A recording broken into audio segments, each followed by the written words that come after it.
గలతీ పత్రిక 5వ అధ్యాయం 1వ వచనం నుంచి చదువుకుందాం. గలతీ పత్రిక 5వ అధ్యాయం 1వ వచనం నుంచి చదువుకుందాం. ఈ స్వాతంత్రం అనుగ్రహించి క్రీస్తు మనలను స్వతంత్రులుగా చేసి ఉన్నాడు. క్రీస్తు మనల్ని స్వతంత్రులుగా చేసి ఉన్నాడు. కాబట్టి మీరు స్థిరముగా నిలిచి మరలా దాస్యమను కాడి క్రింద మీరు మరలా దాస్యమనే కాడి కింద చిక్కుకోబాకండి. యేసయ్య మనకు స్వతంత్రం ఇచ్చి అనుగ్రహించి స్వతంత్రులుగా చేసి ఉన్నాడు. కాబట్టి మనము స్థిరులై ఉండాలి.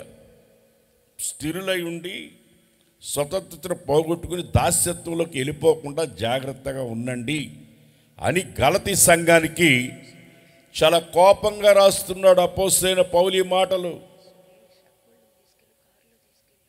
గలతీ పత్రిక మీరు ఇంటికి వెళ్ళి పెద్ద అక్షరాలతో రాస్తున్నాను, చాలా కోపంతో రాస్తున్నాను మీకు అంటాడు. గలతీ సంఘానికి కోపంతో రాస్తున్నాడు ఈ మాటలు. మీరు స్వతంత్రులుగా, క్రీస్తు స్వతంత్రులుగా స్వతంత్రులుగా చేసేసాడు. అయితే మీరు స్థిరత్వాన్ని పోగొట్టుకొని మీరు మళ్ళీ కాడి కిందకి వెళ్ళిపోకూడదు, జాగ్రత్త అంటున్నాడు. స్వతంత్రత అనేది మనము బ్రిటిష్ వాళ్ళ చేతిలో నుంచి మన దేశం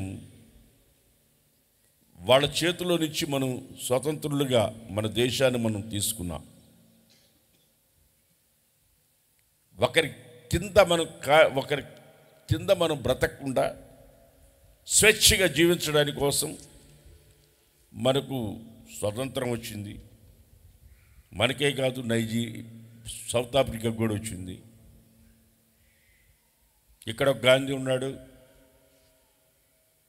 నైజీరియాలో కూడా ఒక గాంధీ ఉన్నాడు, విల్సన్ మండేలా. అక్కడ ఒక ఆయన ఉన్నాడు, ఇక్కడ ఒక ఆయన ఉన్నాడు. ఇక్కడ ఒక గాంధీ ఉన్నాడు, అక్కడ ఒక గాంధీ ఉన్నాడు. సెకండ్ గాంధీ అంటారు ఆయన. వెలుగును చూడకుండా జైల్లో చాలా కాలం ఉన్నాడు ఆయన. సూర్యుని చూడకుండా ఆ దేశం కోసం చర్చాల్లో ఉన్నాడు ఆయన.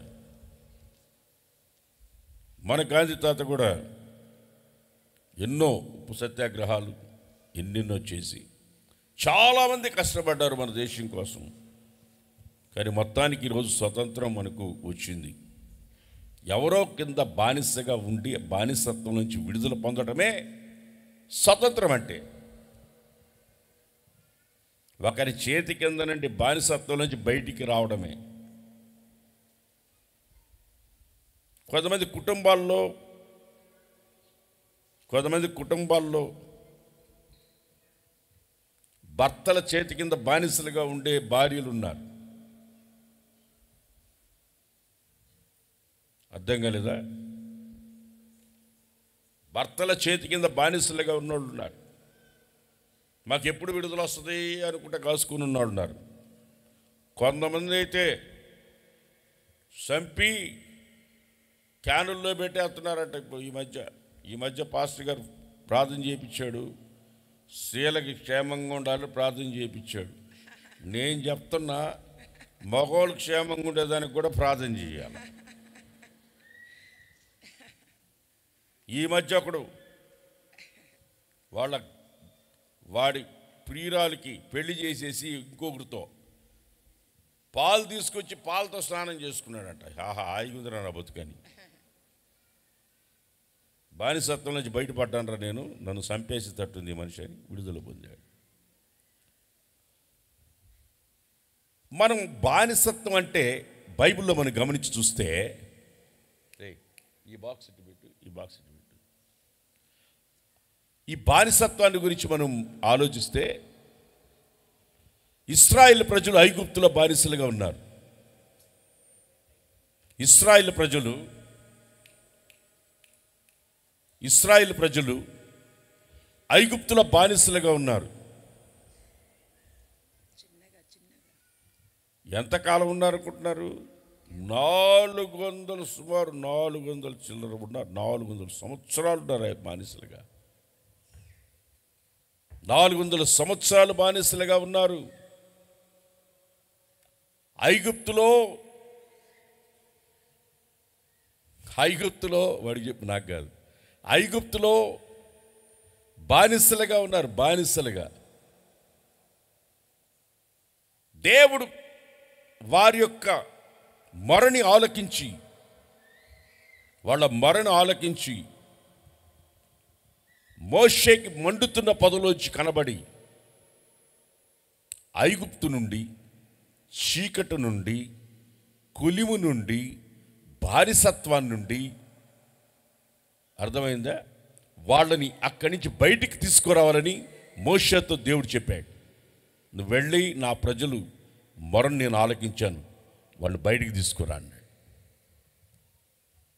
వారిని బయటికి తీసుకురా, ఆ బానిసత్వాన్ని నుంచి బయటికి తీసుకురా. వాళ్ళ పని ఏంటి? మట్టి తొక్కడం, ఇటుకలు చేయడం, మట్టి తొక్కడం, ఇటుకలు చేయడం. వాళ్ళ జీవితం అంతా పిల్లలు బానిసలుగా ఉన్నారు. దేవుడు వారి కన్నీటిని మొరని ఆలకించి మోషేని ఎన్నుకొని ఆ బానిసత్వం కొలిలోంచి బయటికి తీసుకురావడానికి మోషేని దేవుడు పంపించాడు. నా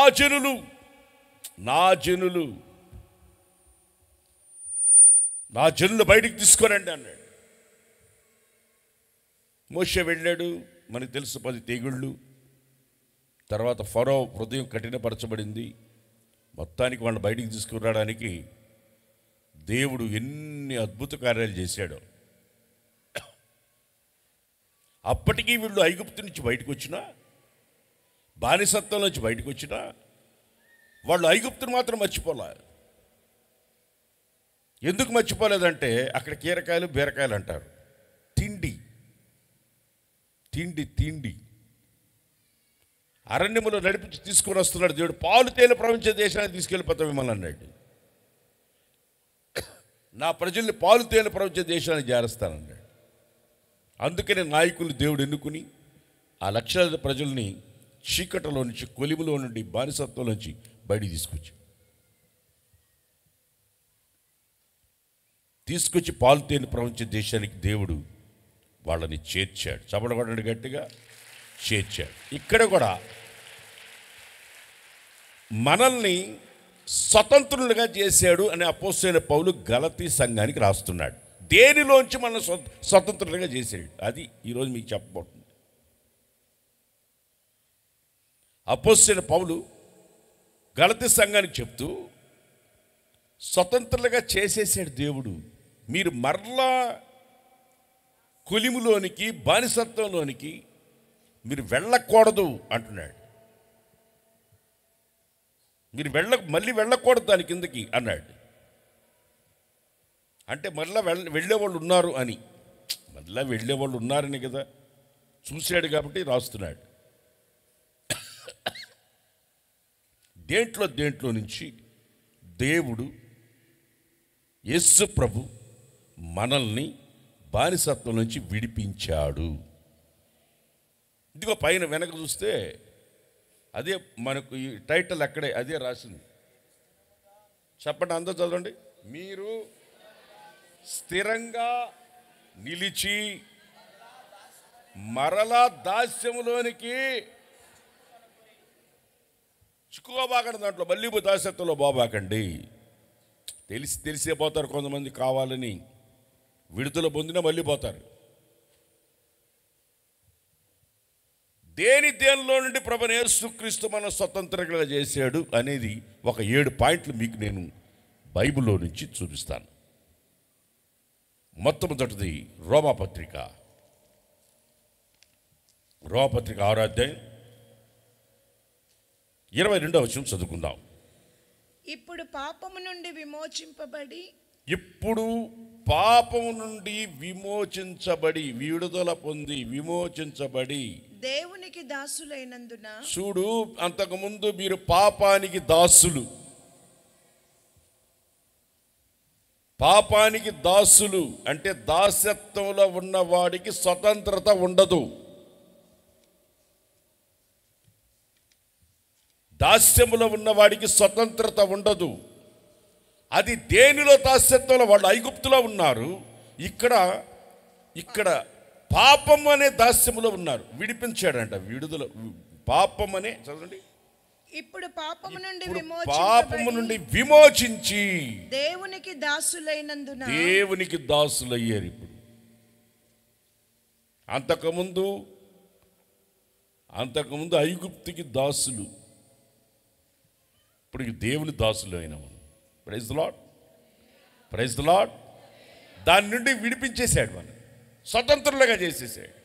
పాపము నుండి విడుదల చేసి స్వతంత్రులుగా చేశాడు. పాపములో ఉన్నవాడికి స్వతంత్రత ఉండదు.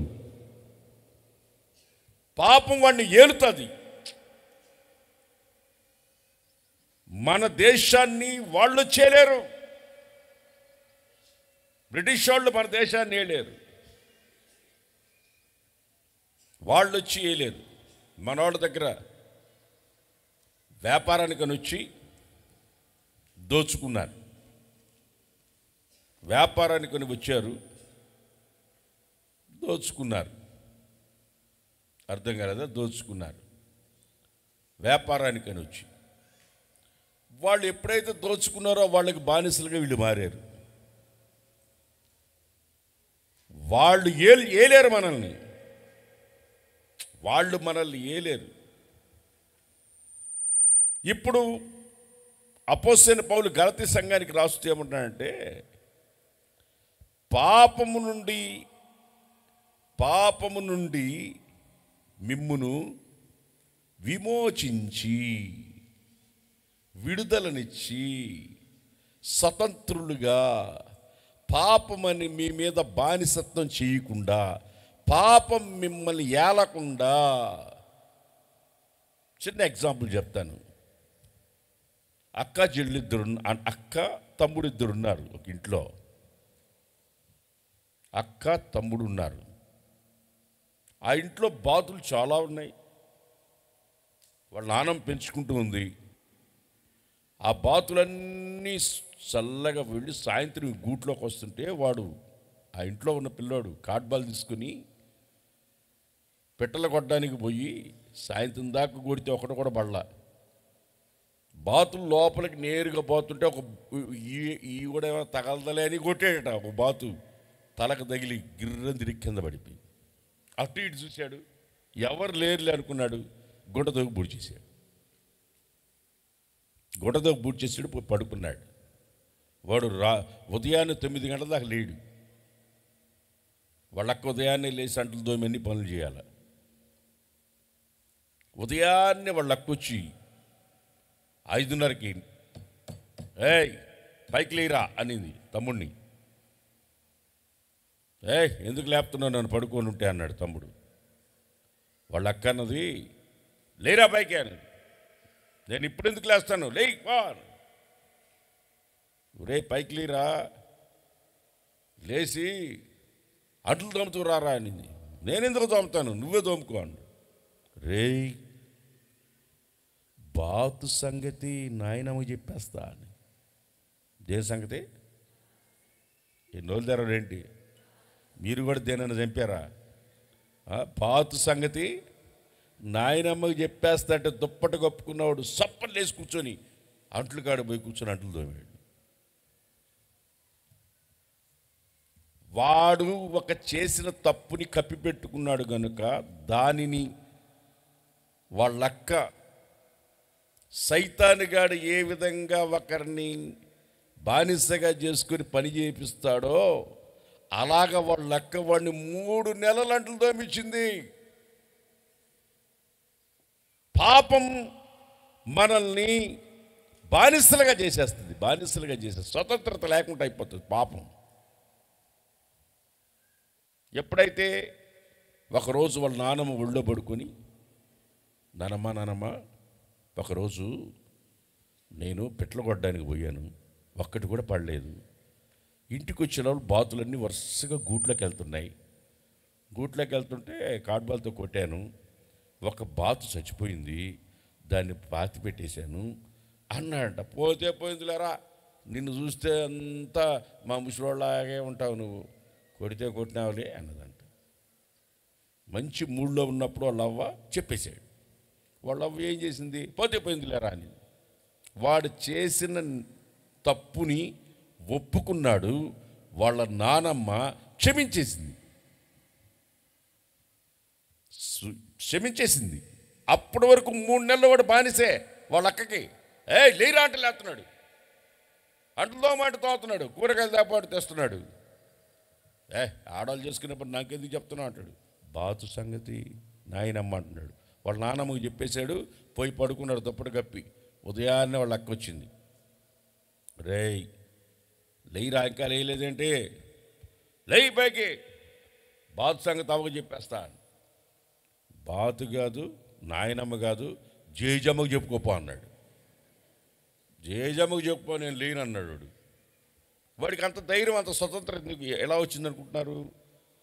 వాడు అప్పటి వరకు వాడు చేసిన తప్పుని, ఆ నేరాన్ని, పాపాన్ని కప్పిపెట్టాడు కనుక ఆ పాపం వాడిని ఏలింది. వాళ్ళ అక్క రీతిలో వచ్చి ఏలింది. సైతాను కూడా అంతే. నువ్వు తప్పు చేసావు అనుకో, నువ్వు తప్పు చేసావు, నేను చెప్పేస్తా అని నిన్ను ఏళ్తుంది. అది నువ్వు ఒప్పుకొని విడిచిపెడితే స్వతంత్రుడిగా మారిపోతావు నువ్వు. దేవునికి స్తోత్రం కలుగును గాక. చేతే తల్లని చెప్పు, గట్టిగా చెప్పు. ఒప్పుకొని విడిచిపెట్టేస్తే నీకు విడుదల వచ్చేస్తుంది. యేసు ప్రభు ఈ లోకానికి వచ్చి మనల్ని స్వతంత్రులుగా చేశాడు. దేంట్లో నుంచి? పాపములో నుంచి.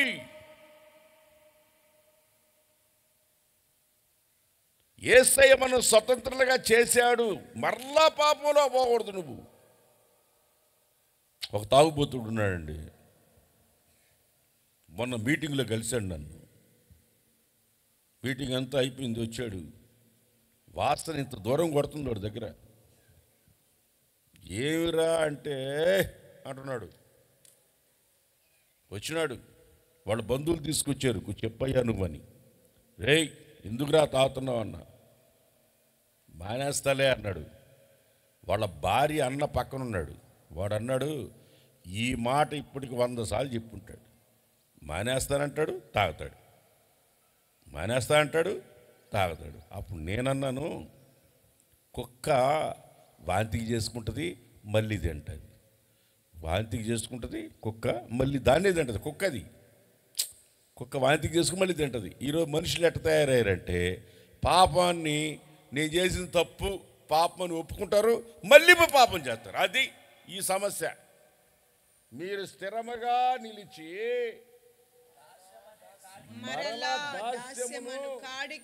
కాడి కిందకి మళ్ళీ వెళ్ళబాకండి. మరలా పాపం అనే కాడి కిందకు పోకూడదు. ఇప్పుడు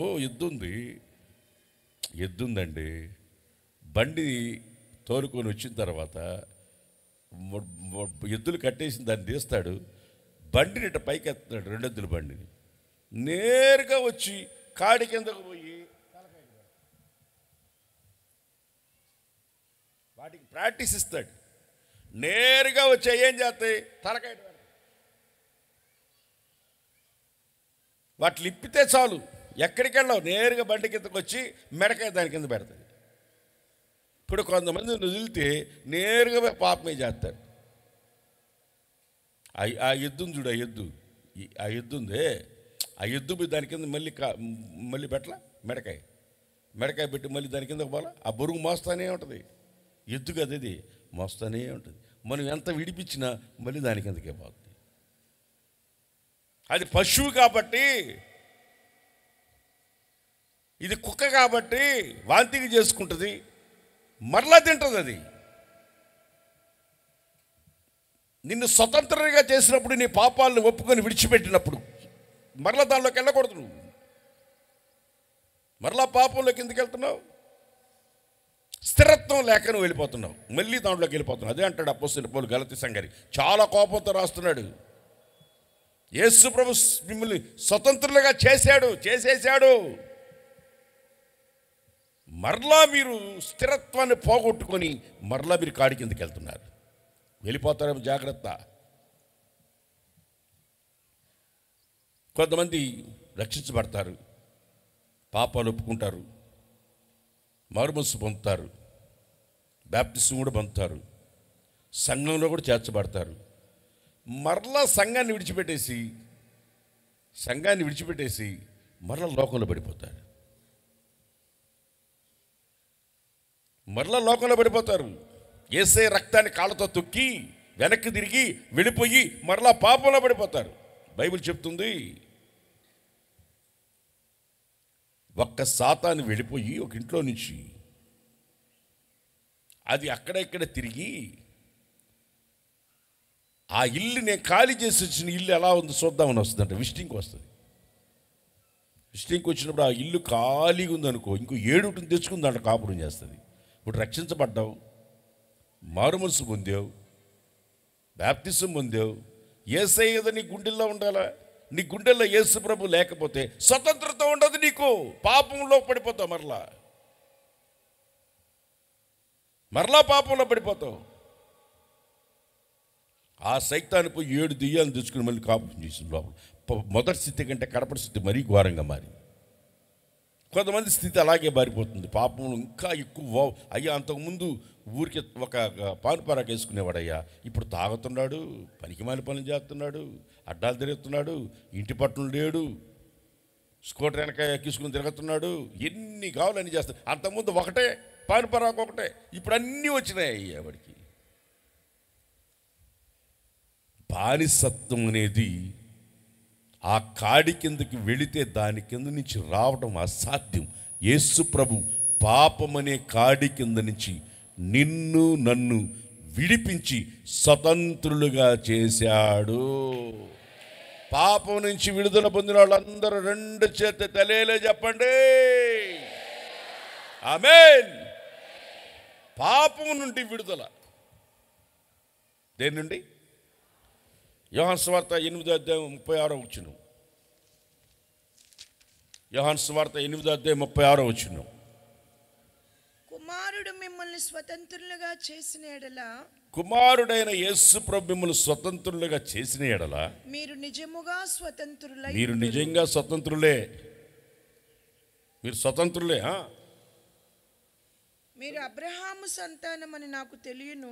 మీరు అబ్రహాము సంతానం అని నాకు తెలుసు. అయినను మీలో నా వాక్యమునకు చోటు లేదు గనుక, మీలో వాక్యానికి చోటు లేకపోతే ఏమవుద్ది? గనుక నన్ను చంప వెతుకుచున్నారు. మీరు మరలా తిరగబడుతున్నారు, రివర్స్ అవుతున్నారు. స్వతంత్రులుగా అయినా, మీకు స్వతంత్రత ఇచ్చినా మీరు ఏది సత్యమో ఏది అసత్యమో ఎరగని స్థితిలో తిరుగుతున్నారు.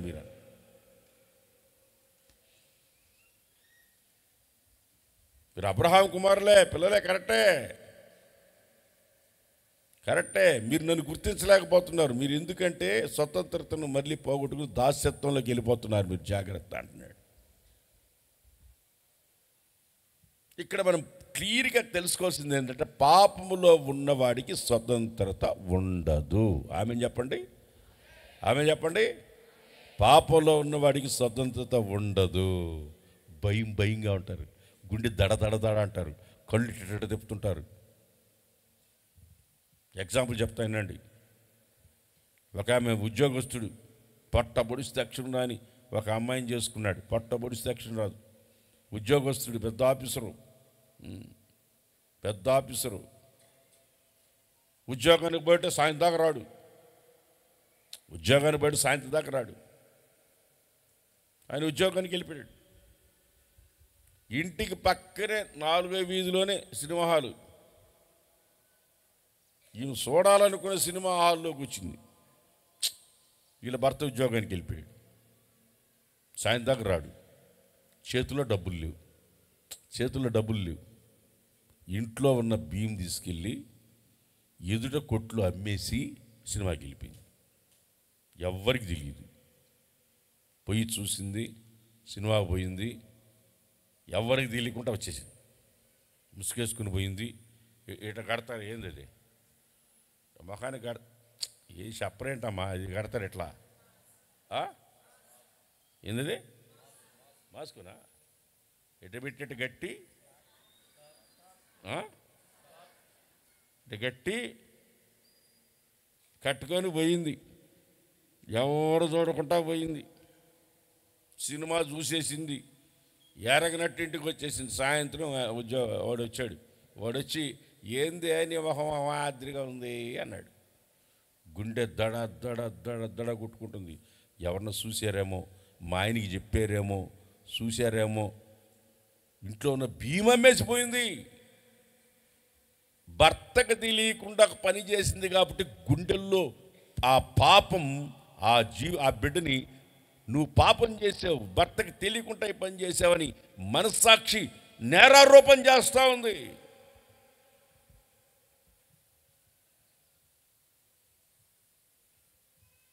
ఒక ముసలోడు ఉన్నాడు. ఇంటి నిండా గేదెలు ఉన్నాయి. ముసలాంకి వెన్న తినాలని ఆశ. వెన్న తినాలి. ముసలోడు తిన్నీడు. ఎందుకంటే నెయ్యి చేసుకుని అమ్ముకోవాలని. ఒకరోజు ఈ వెన్న తినాలని అనిపించి ముసలాంకి దూడ తాడిప్పి తరిమేసింది. ఆ దూడ వెళ్ళిపోయింది. పడి వెళ్ళిపోయిన తర్వాత ముసలోడు నీ ఎట్టబోయిన కళ్ళు, దూడ తెంపుకొని వెళ్ళింది పో అన్నాడు. పో అనింది. వీడు దూడను తెంపుకొని పోయిందని వెళితే ఉట్టి మీద నుంచి కిందకి తీసి వెన్న పైన పైన పైన పైన తినేసి మూతి దుడుచుకొని ఏమి ఎరగనట్టుంది. ఎవరా ముసిలిది. వాడొచ్చాడు. పాపం కాళ్ళు కొట్టుకొని పోయి ఆ దూడను పట్టుకొని వచ్చి పాపం దాన్ని ఆడు గట్టేసి లోపలికి వస్తా ఏందే నీ మూతి మెరస్తుంది అన్నాడు. ఏందే నీ మూతి మెరస్తుంది అన్నాడు. ఎప్పుడైతే ఈ మాట అన్నాడో, నేనేమన్నా వెన్న తిన్నానా? నీకు ఎంతసేపు నా మూతి మీదే ఉంటుంది. నీకు ఎంతసేపు ఎవరు అడిగారు నువ్వు వెన్న తిన్నావని? వెన్న తిన్నావు ఎవరన్నా అడిగారు? ఎవరు అడిగారు? భర్తకి తెలియకుండా. ఎగ్జాంపుల్ చెప్తున్నా, నేను ఎగ్జాంపుల్ చెప్తున్నా. భర్త పై సాయంత్రానికి పని నుంచి వచ్చాడు. ఏడొక బొట్టు అతుక్కుంది. అతికించుకుంటారే, ఆ బొట్టేడు అతుక్కుంది. వాడు బట్టలంతా మల్లెపూలు వాసన వస్తుంది. వాళ్ళ భార్య ముక్కులు మామూలువి కాదు. రాగానే ఈ బొట్టు ఎక్కడిది, నీ దగ్గర ఈ పూల వాసన ఎక్కడిది అనింది. వీడేమనాలా? సిటీ బస్సులో వస్తున్నాను అతుక్కునింది, పూల వాసన నా దగ్గర ఎందుకుంటుంది అనాలా? నేను ఏడ తిరిగి వచ్చాను, ఏడ పడుకొని వచ్చాను, ఎవరి దగ్గర తిరిగి వచ్చాను అన్నాడు. ఏసి కారం కళ్ళల్లో కుట్టింది భార్య. కళ్ళల్లో పోసి కొట్టింది వాళ్ళ భార్య. అంటే భర్తని కళ్ళల్లో కారం పోసి కొట్టమని నేను చెప్పట్లే, ఆమె కొట్టింది. ఇక్కడ బొట్టు అతుక్కున్నందుకు, మల్లెపూలు వాసన వచ్చినందుకు ఆమె దగ్గర కొట్టింది. ఎందుకంటే పెళ్లి చేసుకున్న హక్కు ఉంది కదా, అందుకని కొట్టింది. వాడంటాడు ఏడ తిరిగి వచ్చాను, ఏడ పడుకొని వచ్చాను అంటున్నాడు. తప్పు చేస్తే నోటితో ఏదేదో మాట్లాడేస్తాం, దొరికిపోతాం. స్వతంత్రత ఉండదు, నీకు ఫ్రీడమ్ ఉండదు. నువ్వు ఎక్కడో ఒక దగ్గర బంధించబడిపోతావు, చిక్కుబడిపోతావు.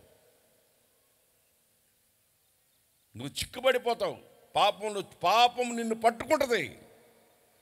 పాపం నీ గుమ్మం దగ్గరకు వచ్చి నిలబడుకుంటుందని బైబిల్లో రాస్తుంది. నేను చెప్పేది సింపుల్గానే ఉంటుంది, కానీ ఒకడు వాచీల అంగడిలోకి పోయి అలారం పీసుని దొంగతనం చేసి పెట్టేసుకున్నాడు. వాడు అంగడోడు కరెక్ట్గా 12 గంటలకు అలారం పెట్టినాడు. దాంట్లో వీడు 11:45కి దాన్ని తీసుకున్నాడు. 12 గంటలకు మోగాలి అది. వాడిని అడిగితే ఏడందో చూడు అంటాడు. ఎంత టాలెంట్ అంటే వాడు ఎక్కడ పెట్టుకున్నది కూడా కనబడకుండా పెట్టుకున్నాడు. ఆడ పెట్టుకున్నాడు, మొత్తానికి పెట్టుకున్నాడు. నన్ను అడగబాకండి ఆడ పెట్టుకున్నాడు, నేను చెప్పను. నేను నాన్నోడితో చెప్పనమ్మా, నేను చెప్పను. వాడు ఆడ పెట్టుకున్నాడు, పెట్టుకునేసాడు. కరెక్ట్గా అంతా ఎతగుతున్నారు, ఎటపోయిందని. వాడు ఎవరిని బయటికి మానిలా, అందరిని ఆ షాప్లో ఉన్న వాళ్ళందరి దగ్గర జోబులు వాళ్ళు అన్నీ ఎతగుతున్నారు. కరెక్ట్గా 12 కొట్టింది. 12 కొట్టంగానే ఏమైంది? సౌండ్ వచ్చింది. నీ పాపం నిన్ను ఎప్పటికైనా పట్టుకుంటుంది. పాపం వలన వచ్చు జీతం పట్టుకుంటుంది. యేసు ప్రభు ఈ లోకానికి వచ్చింది పాపం నుండి మనల్ని విడిపించడానికి.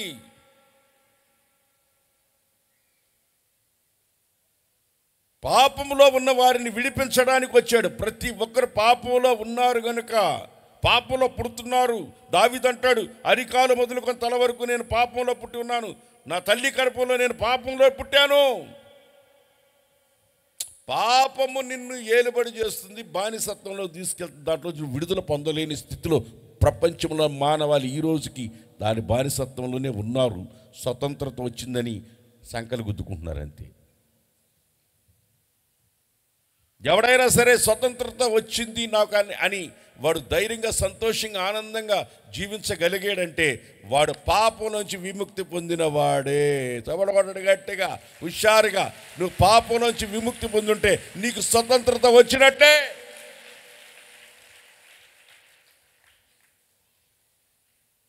వాళ్ళు మన దేశం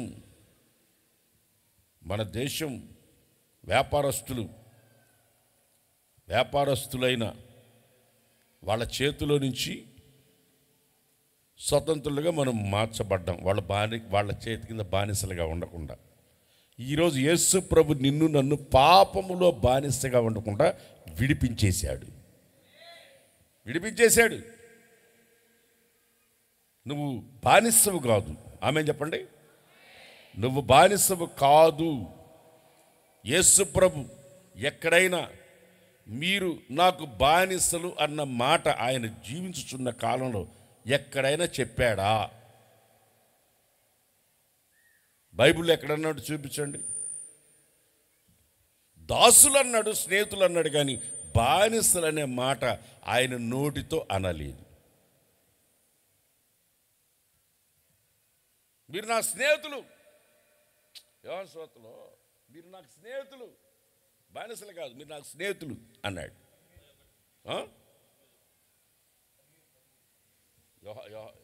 నేను మీకు ఆజ్ఞాపించు వాటిని యోహాను సువార్త 15:14 నేను మీకు ఆజ్ఞాపించుచున్నవన్నీ చేసినడలా మీరు నా స్నేహితులు. చపడగొట్టండి గట్టిగా.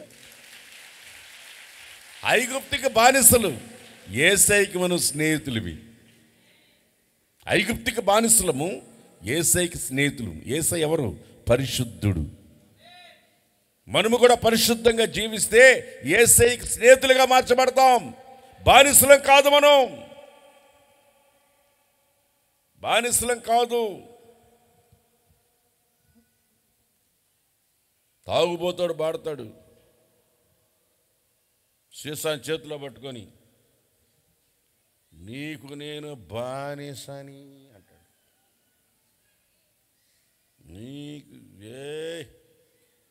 నీకు బానిసని అంటాడు.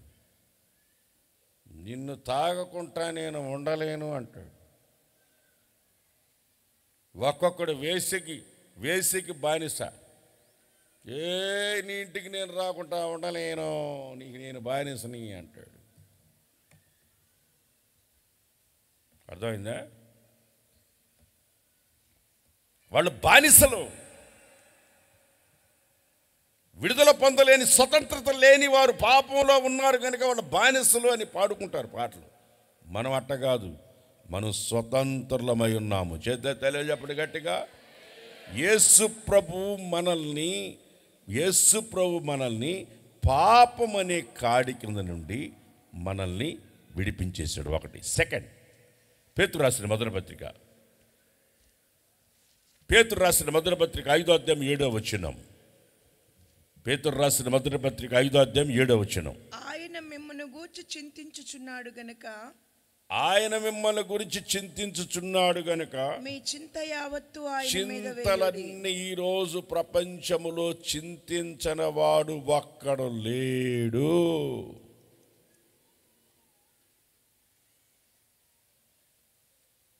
రైలు ఎక్కినా నేను, రైలు ఎక్కితే వెనక నుంచి ఒక శబ్దం వినబడతా ఉంది.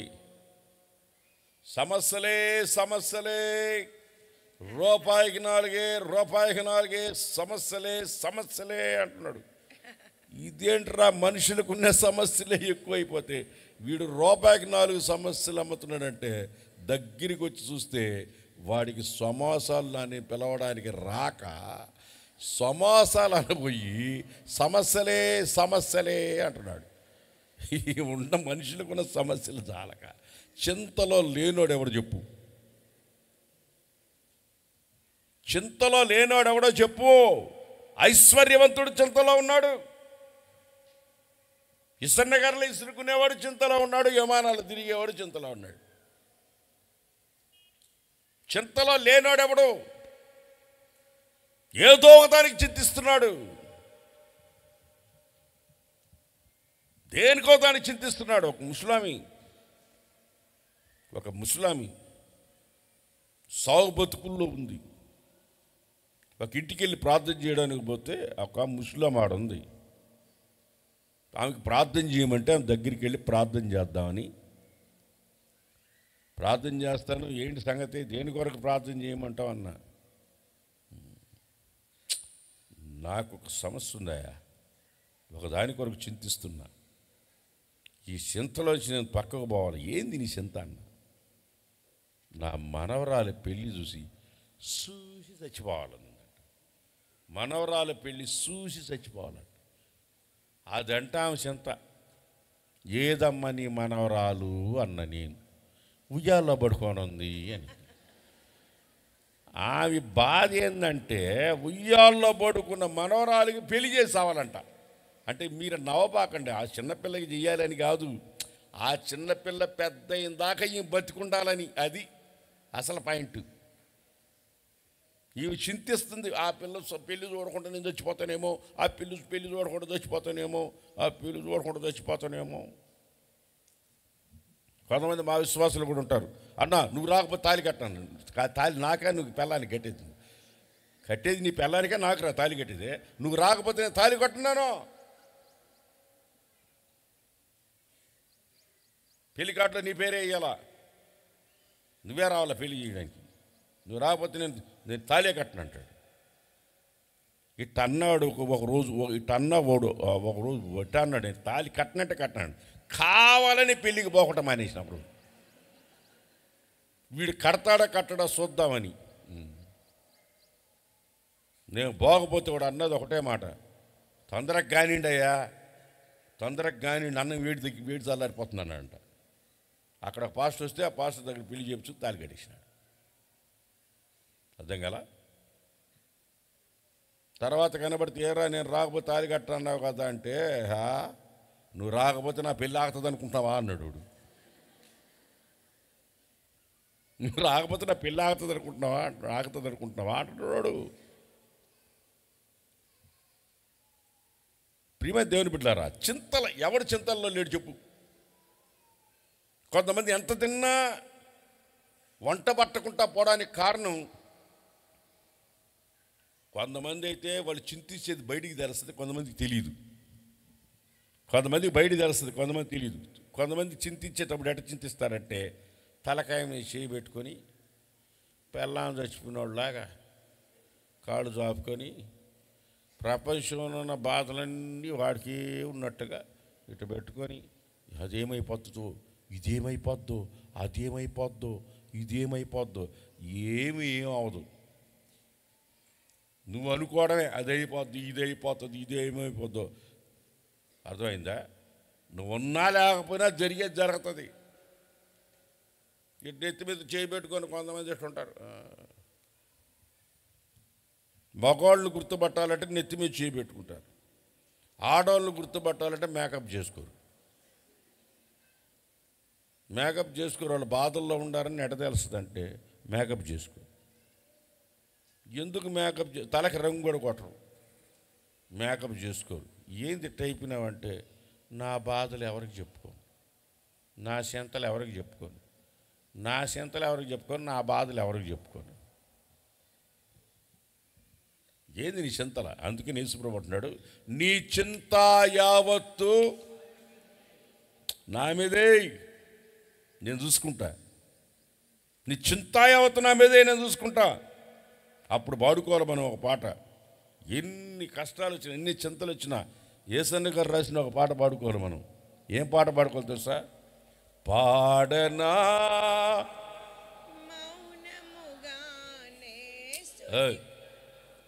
మౌనంగా పాడతాను పెద్దగా పాడతానేంటి?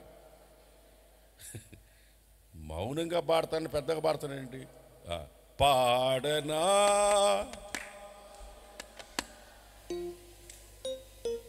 ఆహా, నేను చెప్పినట్టు పాడండి. పాడనా ఉండ పాడనా స్తుతికి. మీరు పొరపాటు కూడా గుర్తుపెట్టుకోండి, ఉండండి, మీరు గుర్తుపెట్టుకోండి. మీరు చింతించి చింతించి చింతించి నీ తెల్లగా ఉన్న నెత్తి మీద ఉన్న జుట్టు నల్లగా చేయలేవు, నల్లగా ఉన్న జుట్టు తెల్లగా చేయలేవు. ఒక ఇంచు బెరగలేవు, ఒక ఇంచు తగ్గలేవు. ఎందుకు చింతిస్తావు? ఎందుకు చింతిస్తున్నావు? దేవుడు మనల్ని ఇదిగో నువ్వు బానిసత్వంలో మళ్ళీ వెళ్ళిపోయే కాడి కిందకి ఎందుకు వెళ్ళిపోతున్నావు అంటే చింతిస్తున్నావు. నువ్వు ఆ చింతని తీసి పక్కన పెట్టేస్తే నువ్వు స్వతంత్రుడుగా ఉంటావు. అలేలు చెప్పండి గట్టిగా, అలే చెప్పు. నాకు పెళ్లి కాలేదు, నా పెళ్లి కాలేదు, నాకు పెళ్లి కాలేదు, నా పెళ్లి కాలేదు, పెళ్లి కాలేదు, పెళ్ళి అయింది, నాకు పిల్లలు పుట్టలేదు, పిల్లలు పుట్టిన తర్వాత స్కూల్లో చేర్చడానికి డబ్బులు లేవు. స్కూల్లో చేర్చిన తర్వాత పిల్లలు ఎదిగిపోతున్నారు. పిల్లలు పెద్దోళ్ళు అయిపోయారు. అమ్మమ్మ వాళ్ళు కట్నాలు తేవాలి. వాడు వచ్చినోడు చేసుకున్నాడు, వాడు తాగుపోతాడు, తిరగబోతాడు. ఇవన్నీ చింతించి 10 రోజులు బతికేదానికి గుటక్కని చచ్చిపోతాడు. ఏది అవుతుంది, జరిగేది జరుగుతుంది, నీకెందుకు బాధ? అందుకని అంటాడు అపోస్తలుడైన పౌలు, మీ చింత యావత్తు ఆయన మీద వేసేయండి. ఎవరైనా నజరేయుడైన యేసు మీద వేసేసి మీరు హాయిగా ఉండండి. మీరు అసలు బాధపడకూడదు, అసలు దాని గురించి ఆలోచించకూడదు. అంతే. నన్ను చూడండి. అసలు ఏం పట్టించుకుని నన్ను కొంతమంది చూశారంటే అసలు ఏం పట్టించుకోకుండా తెలుస్తాడు. ఏం పట్టించుకుని ఏం చేద్దాం? పట్టించుకుని ఏం చేయాలా? వీడు పాడైపోతున్నాడే అని మన రోగం పాడైపోతుండే. వాడు పాడైపోతున్నాడు. వదిలేస్తే గోడ దెబ్బ చెంప దెబ్బ తగిలి వాడే ఒకరు కరెక్ట్గా వస్తాడు. దేవుడు ఆడ మారుస్తాడు. మనకెందుకు ఆ బాధ?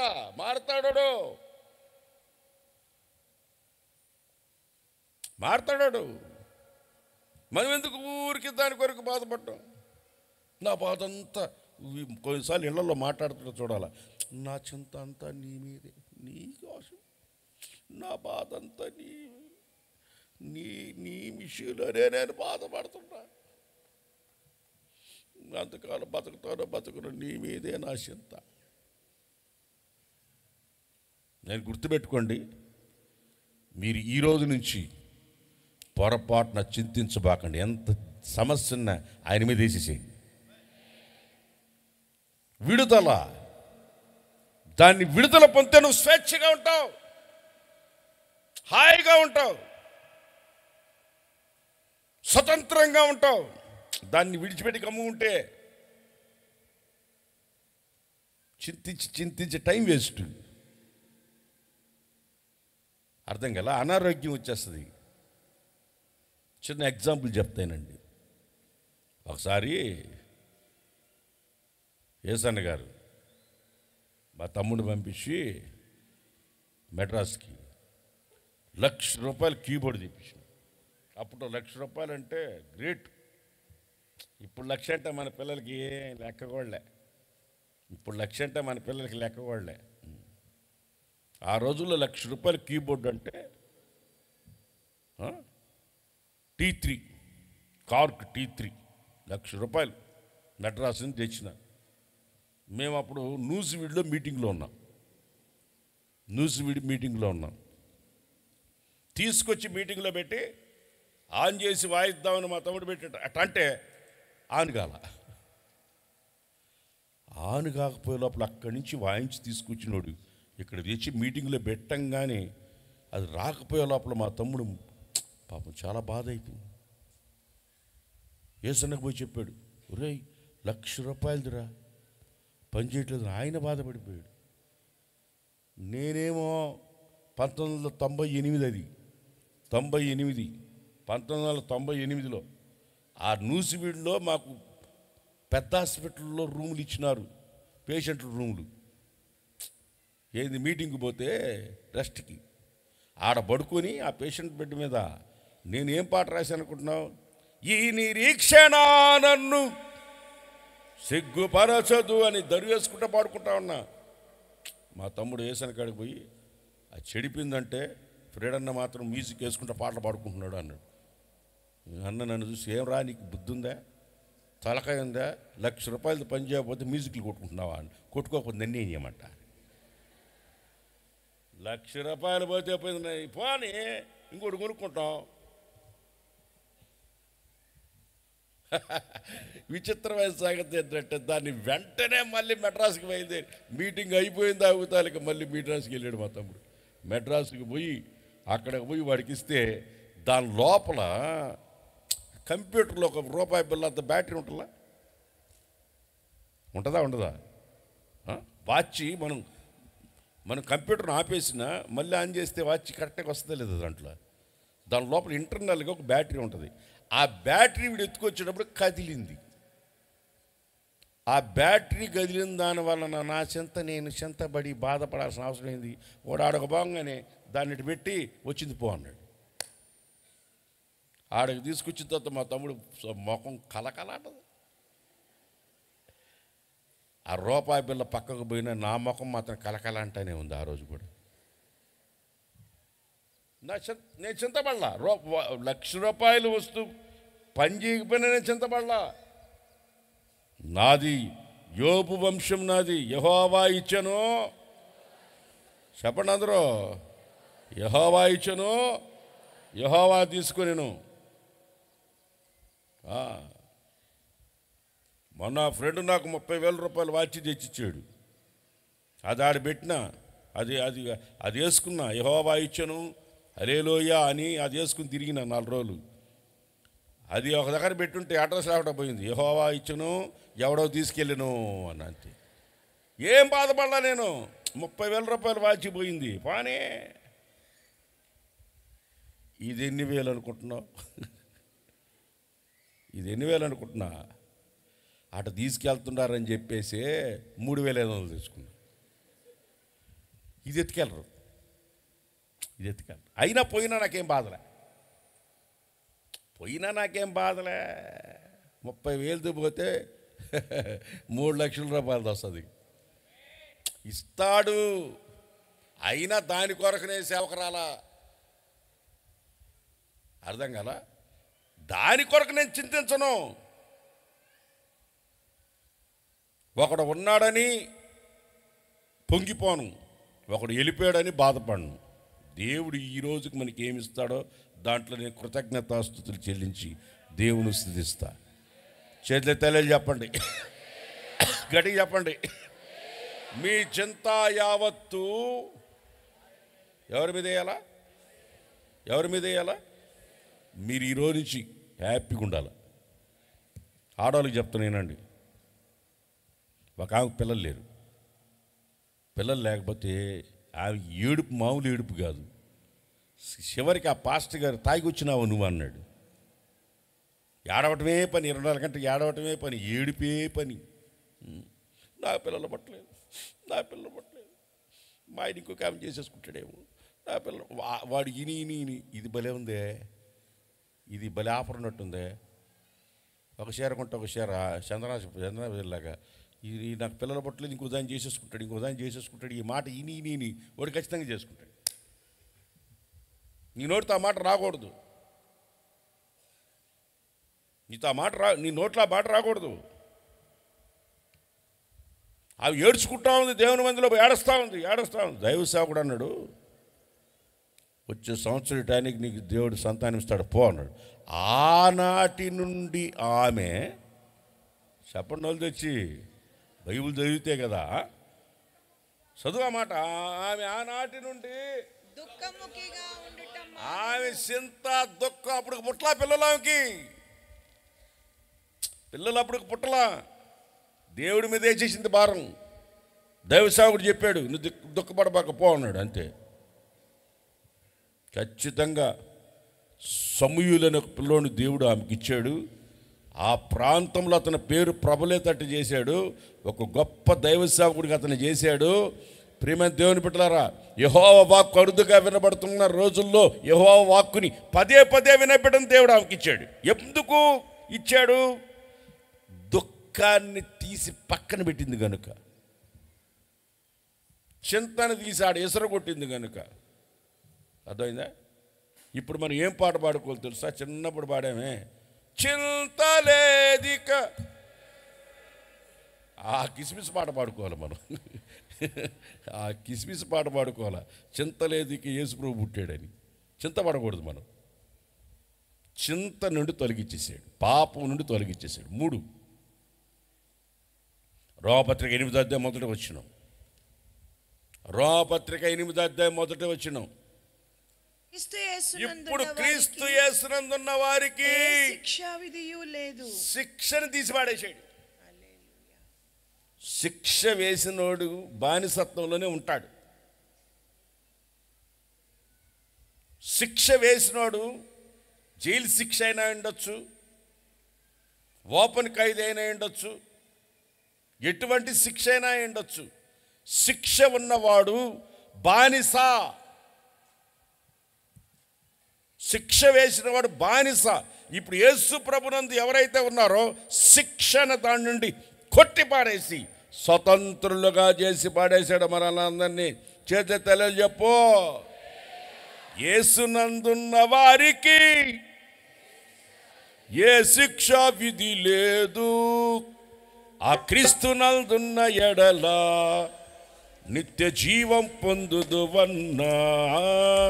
వార్త సువార్త, శుభవార్త సువార్త, సిలువను గుర్చిన వార్త, శ్రీ యేసుని గుర్చిన వార్త, సిలువను గుర్చిన వార్త, శ్రీ యేసుని గుర్చిన వార్త. వార్త సువార్త, శుభవార్త సువార్త, వార్త సువార్త, శుభవార్త సువార్త, సిలువను గూర్చిన వార్త, శ్రీ యేసుని గూర్చిన వార్త.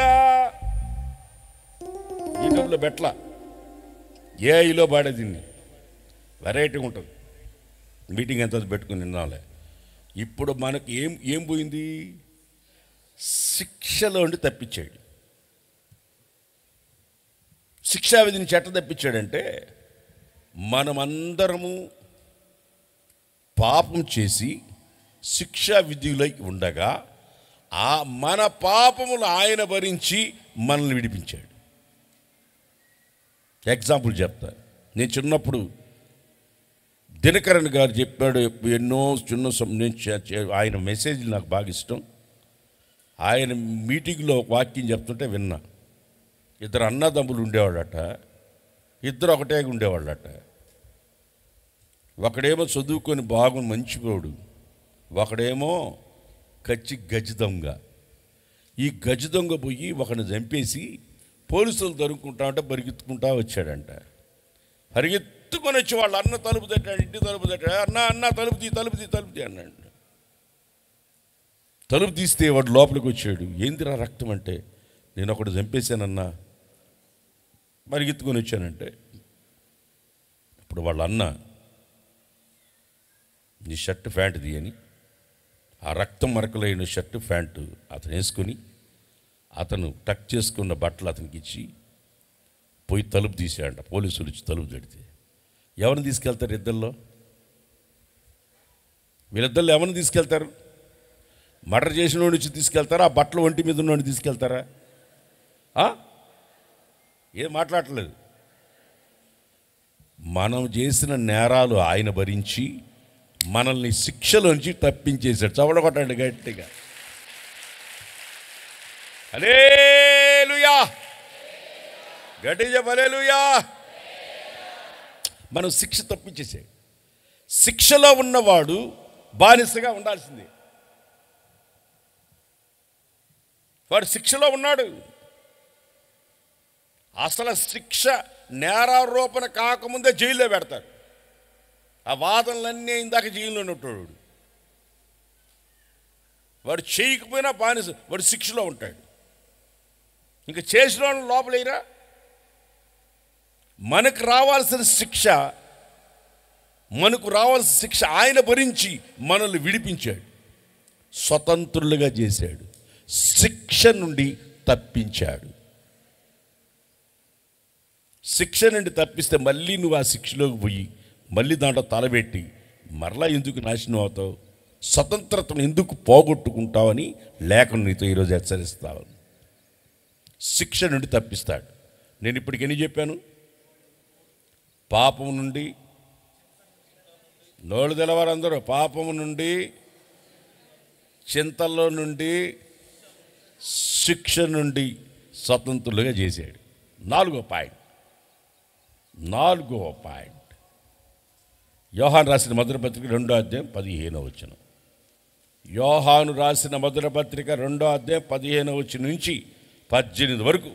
ఈ లోకమునైనను లోకములో ఉన్న వాటినైనను ప్రేమింపకుడి. నువ్వు ప్రేమించబాక. ఎవడైనా లోకాన్ని ప్రేమిస్తే తండ్రి ప్రేమ వానిలో ఉండదు. లోకములో ఉన్నదంతా అనగా శరీరాశ, నేత్రాశ, జీవపుడంబము తండ్రి వలన పుట్టినవి కావు. అవి లోక సంబంధమైనవి.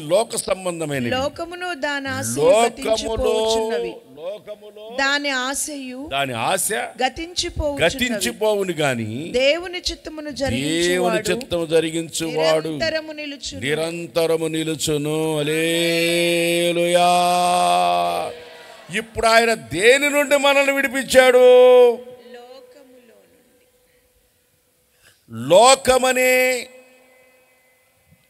లోకమనే దానిలో నుంచి విడిపించాడు. లోకాన్ని ప్రేమించే వాళ్ళు నేనుండను, నన్ను ప్రేమించే వానిలో లోకము ఉండదు. లోక సంబంధంగా బ్రతకాలనుకుంటే నువ్వు బానిసగానే ఉంటావు లోకానికి. లోకములో ఏమున్నాయి? పాపముంది. లోకములో బానిసగానే ఉంటావు, దాంట్లోంచి విడుదల పొందలేవు. పాపమునకు, లోకానికి నువ్వు బానిసగా ఉండకూడదు. లోకం నుంచి నువ్వు సపరేట్ చేయబడాలా, లోకం నుంచి వేరవ్వాలి. లోకాన్ని ప్రేమించే వాళ్ళలో నేను ఉండను, నన్ను ప్రేమించే వాళ్ళలో లోకం ఉండదు అన్నాడు. నీవు లోకాన్ని ప్రేమించే దాంట్లో ఉన్నంతకాలం లోకానికి నువ్వు బానిసవే.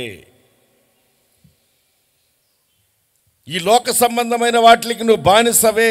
ఈ లోకంలో ఉన్నావు కాబట్టి అన్నీ చేయొచ్చు అని నువ్వు చేస్తావు, దాంట్లో బయటికి రావు.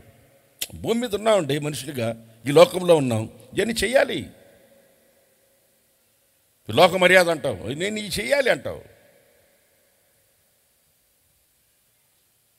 ఆ శపించబడిన జాతి పుట్టింది అట్లాగే. లోక మర్యాద చొప్పున ఈరోజు మనతో ఉండడానికి ఎవరు లేరని వాళ్ళ ఆయన జడగొట్టారు. లోక మర్యాద అంటారు దాన్ని. లోకము తీరు. లోకము నుంచి మనల్ని వేరు చేశాడు. చెప్పండి, లోకానికి వేరైన వాళ్ళు మాత్రమే. లోకంలో ఏముంది? శరీరాశ. ఇది దేవుని వలన కలిగినవి కావు. ఇవి ఉన్నాయి లోకంలో. 24 గంటల శరీరాశ, నేత్రాశ, జీవడమ్మం. దేవునితో ఉన్న సహవాసాన్ని మొట్టమొదటి జంట పోగొట్టుకున్నదే శరీరాశ నేత్రాశ జీవడమ్మానికి పోగొట్టుకుంది. ఈరోజు భూమి మీద ఉన్న ప్రతి ఒక్కరూ ఈ మూడిటికి బానిస అయిపోయి ఉన్నారు. శరీరాశ నేత్రాశ జీవడము. నోరు తెరిస్తే శరీరాశ సంబంధం మాటలే, ద్వంద్వార్థాలు వస్తాయి కొంతమంది మాట్లాడితే. అదొక రకమైన పాశ్చాత్యక ఆనందం, అటు మాటలు మాట్లాడుకొని అదొక రకమైన తృప్తి. లోకములో నుంచి విడుదల పొందాలి అని వాక్యం చెప్తుంది. ఈరోజు నువ్వు ఈ భూమి మీద ఉన్న లోక సంబంధి కాదు. ఎలాగా? ఎఫెసీ పత్రికలోన మీరు క్రీస్తుతో కూడా లేపబడి ఆయనతో కూడా, ఎక్కడది? మీరు క్రీస్తుతో కూడా లేపబడి ఆయనతో కూడా, మనలను ఆయనతో కూడా లేపి పరలోకమందు ఆయనతో కూడా కూర్చొనిబెట్టి ఉన్నాడు. మనము లోక సంబంధులం కాదు. రెఫరెన్స్ చెప్పు, అంతా చూస్తున్నా, అందరు నా బిడ్డలే. ఆ రెఫరెన్స్ ఎక్కడుందని చూసుకుంటున్నారు. చూడు, ఒక ఆది కాండంలో చూస్తుంది చూడు, ఎవరో మొత్తానికి. సరేలే, మొత్తం నా బిడ్డలే కదా. చెప్పమ్మా. ఎఫెసీ 2:7. ఎఫెసీకి 2:7. ఇప్పుడు మనం అందరం లోకంలో ఉన్నామా, దేవునితో లేపబడి పరలోకంలో ఉన్నామా? మనం లోకంలో ఉన్నా, పరలోకంలో కూర్చొని పెట్టున్నాడు దేవుడు. నా జీవం దాచితివే నా జీవిత కాలమంతా, నా ఆశ్రయం నా జీవం నీ కృపలో. ఎక్కడా? పరమం దాచిపెట్టేశాడు. ఇప్పుడు మనం ఆడ కూర్చున్నాం. ఇప్పుడు కన్వెన్షన్ హాల్లో కూర్చోము, వస్తున్న కన్వెన్షన్ హాల్లో కదా. మనం ఏడ కూర్చున్నాం తెలుసు? ఇప్పుడు ఏడ కూర్చున్నాం తెలుసా? వాక్యం చూడండి. మీరు క్రీస్తుతో కూడా లేపబడి పరలోకమందు ఆయనతో కూడా కూర్చుండబెట్టి ఉన్నాడు. ఇప్పుడు మనం ఏడున్నా, మన ఆపరేటర్ ఎక్కడున్నాడు? మనం భూమి మీద ఉన్నా, మన ఆపరేటర్ ఎక్కడున్నాడు? పరమందు ఉన్నాడు. అక్కడి నుంచి మనం డ్రైవ్ చేస్తున్నాడు, అక్కడి నుంచి మనం నడిపిస్తున్నాడు, మనల్ని అక్కడుండి నడిపిస్తున్నాడు, అక్కడి నుంచి ఇక్కడ నడిపిస్తున్నాడు. అప్పుడు మనము ఇక్కడున్నా ఎక్కడ సంబంధమే? నొలితే చెప్పాలి, ఎక్కడ సంబంధమే? శాటిలైట్ ఉందండి, శాటిలైట్ ఇక్కడి నుంచి ఆపరేట్ చేస్తారు దాన్ని. ఇక్కడి నుంచి ఆపరేట్ చేసి దాని సముద్రంలో పడేటట్టు చేస్తాడు. ఇక్కడి నుంచి ఆపరేట్ చేసి దాని సముద్రంలో పడేటట్టు చేస్తాడు. ఇప్పుడు అది పైకి పోయినా, శాటిలైట్ అక్కడున్నా, దాని డ్రైవర్ ఎక్కడున్నాడు? మీకు అట్లా అర్థమవుతుంది చెప్తున్నా. ఇప్పుడు దాని డ్రైవర్ ఎక్కడున్నాడు? శ్రీహరికోటలో ఉన్నాడు, షార్లో శ్రీహరికోటలో ఉన్నాడు. అది తప్పిందనుకో, దాన్ని సముద్రంలో దూసేస్తాడు. దాన్ని ఎక్కడ పడకుండా సముద్రంలో పడేటట్టు చేస్తాడు. ఇక్కడి నుంచి దాన్ని ఆపరేట్ చేసి సముద్రంలో పడేటట్టు చేస్తాడు. ఇప్పుడు మనం ఎక్కడున్నాము, ఎక్కడి నుంచి ఆపరేట్ చేస్తున్నాడు దేవుడు మనల్ని? చెప్పండి. గుమ్మడికాయలంత ఉండే తలకాయలు, గట్టిగా చెప్పండి. ఎక్కడ ఆపరేటింగు? పారమందు. మనం ఎక్కడ కూర్చున్నాం? ఇప్పుడు మనం యేసుతో లేపబడి పరమందు కూర్చొని ఉన్నాం. చప్పట్లు కట్టండి గట్టిగా. మనం ఇప్పుడు లోక సంబంధులమే, పర సంబంధులమే? మనం లోక సంబంధులమే, పర సంబంధులమే? మనమందరమే పర సంబంధులమే. లోక సంబంధమైన ఆలోచనలు మనలోకి రాకూడదు. ఆ లోక సంబంధమైన ఆలోచనలు నీకు వస్తానే ఉన్నాయి. ఇంకా లోకానికి ఇంకా నువ్వు బానిసవే. నువ్వు ఇంకా లోక సంబంధమైన ఆలోచనలోనే ఉన్నావు అనుకో, నువ్వు ఇంకా లోకానికే బానిసవి. అది నువ్వు ఇంకా స్వతంత్రుడు కాలేదు. లోకములో నుండి నువ్వు వేరు చేయబడాలి. అదే యోహాను రాసిన మొదటి పత్రిక 5వ అధ్యాయం 4 చదువు. 5:4 చదువు. దేవుని మూలముగా పుట్టిన వారందరూ దేవుని మూలంగా పుట్టిన వారంతా లోకమును జయించుదురు. లోకాన్ని జయిస్తారు. చెప్పండి, లోకమును జయించిన విజయం లోకాన్ని జయించిన విజయం మన విశ్వాసమే. మన విశ్వాసమే. ఆమేన్. మరి ఆ మాట చెప్పండి, ఆడు రాసిన మాట చెప్పండి. అందరూ బైబిల్ చూడండి, చూడండి ఏముంది అక్కడ. దేవుని మూలముగా పుట్టిన వారు దేవుని మూలంగా పుట్టిన వారందరూ లోకమును జయించుదురు. లోకాన్ని జయిస్తారు. జయించిన వాడెవరు? విజయవీరుడు, బానిసత్వం నుంచి విడుదల పొందినవాడు, లోకంలోంచి విడుదల పొంది జయాన్ని పొందినవాడు. లోకములో నుండి విడుదల పొంది జయాన్ని పొందినవాడు. లోకంలో యేసు ప్రభు ఈ లోకంలో లోకాన్ని, పాపాన్ని, సమాధిని జయించాడు. ఎవడు జయిస్తాడో వాడు నా తండ్రి సింహాసనం మీద కూర్చోబెడతానన్నాడు. ఈ లోకానికి మనం బానిసలము కాకూడదు. లోకములో చాలా ఉన్నాయి, రంగురంగులు ఉన్నాయి. నేను చాలా కాలం కింద రాసే ఒక మాట, రంగుల లోకంలో, ఈ రంగుల లోకంలో, అది కాదే, రాలే జీవులం. ఈ లోకం రంగురంగులుగా ఉంటుందండి, రంగురంగులుగా ఉంటుంది. వయసు ఉన్నప్పుడు స్టార్లు అయిపోతారు. వయసు పోయిన తర్వాత నానమ్మలు అయిపోతారు, అమ్మమ్మలు అయిపోతారు, అంకుల్స్ అయిపోతారు, తాతలు అయిపోతారు. వయసు ఉన్నంతసేపే సంపాదించుకుంటారు. వయసున్నంతసేపే లోకంలో, వయసు అయిపోయిన తర్వాత అయిపోయింది. లోకములో ఉన్న నటన, ఈ లోక నటన ఆశలన్నీయూ కరిగిపోవుచుండగా, ఈ లోక నటన ఆశలన్నీయూ కరిగిపోవుచుండగా, తర్వాత ఏంది, నారాణి వాగ్దానములన్నీయు నే నమ్మి సాగేదను నా జీవిత యాత్రలో. ఈ లోకంలో అంతా నటనే. మా నాయన సేవకు వచ్చేటప్పుడు నాకు ఒక మాట చెప్పాడు, మీ అందరూ చెప్తాను ఏనండి. నేను సేవకు వచ్చేటప్పుడు మా నాయన ఒక మాట చెప్పాడు, ఒరేయ్ నువ్వు సంసారం అనే దాంట్లో చిక్కుకోబాక.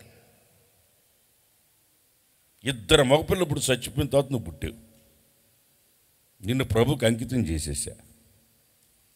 ఈ లోకంలో ఈ సంసారాలన్నీ ఏంటంటే, డ్రామాలు వేసేవాళ్ళు రంగులు వేసుకొని స్టేజ్ మీద డ్రామాలు వేస్తారు. ఎప్పుడు వచ్చితివి నీవు,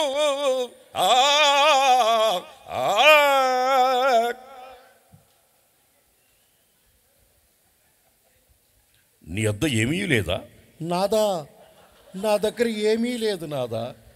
నీ వద్ద ఏమీ లేదా, ఏమీ లేదు నాదా, నా వద్ద ఏమీ లేదు. కాటిసీను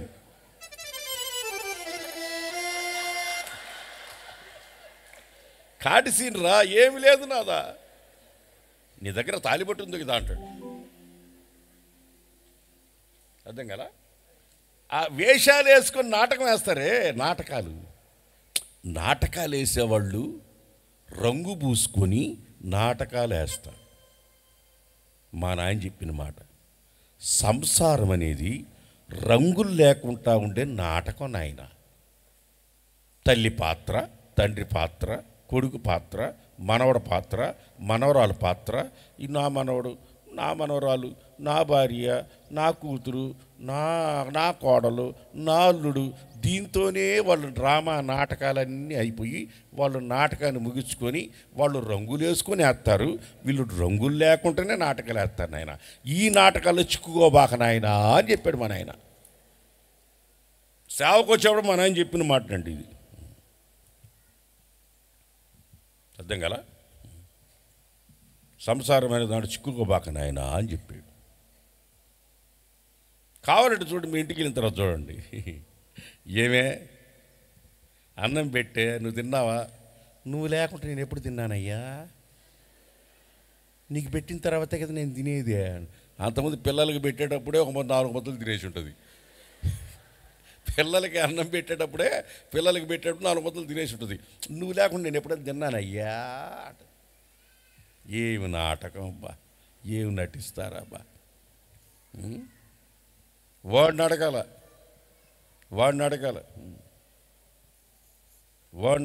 వాడు బయట అంతా తినేసి వచ్చేస్తాడు, ఫుల్లుగా తినేస్తాడు. ఏమండి ఏమైనా తినొచ్చారంట?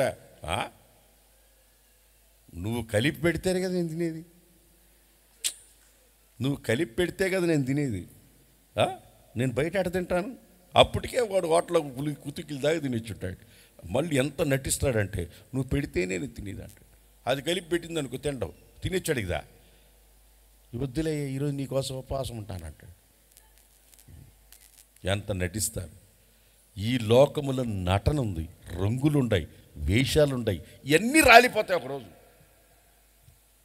ఈ లోకమనే ఆ రంగుల్లో చిక్కుకోకుండా దాంట్లో నుంచి విడిపించాడు, స్వతంత్రులుగా చేశాడు మనల్ని. ఆమేన్.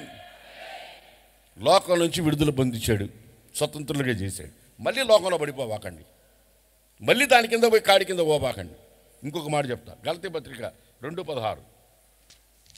గలతీ పత్రిక 2:16. ఇదొక కాడి, ఇదొక బానిసత్వం. ఇది బానిసత్వంలోనే ఉన్నది. గలతీ పత్రిక 2:16 మనుష్యుడు యేసుక్రీస్తు నందలి విశ్వాసం వలననే గాని ధర్మశాస్త్ర సంబంధమైన క్రియల మూలముగా, ధర్మశాస్త్రము అనే క్రియల మూలముగా నీతిమంతుడిగా తీర్చబడడని ఎరిగి, నీతిమంతుడిగా తీర్చబడడో. మనము ధర్మశాస్త్ర సంబంధమైన క్రియల మూలముగా కాక, ధర్మశాస్త్ర సంబంధమైన క్రియలు కాక, క్రీస్తునందలి విశ్వాసము వలననే, క్రీస్తునందు విశ్వాసం వలన నీతిమంతులమని నీతిమంతులుగా తీర్చబడతాం. యేసుక్రీస్తునందు విశ్వాసం ఉంచి ఉన్నాము. ధర్మశాస్త్ర సంబంధమైన క్రియల మూలమున, శరీరియు నీతిమంతులను తీర్చబడడు కదా. నీతిమంతుడు గాడు వాడు ధర్మశాస్త్రానికి బానిసే.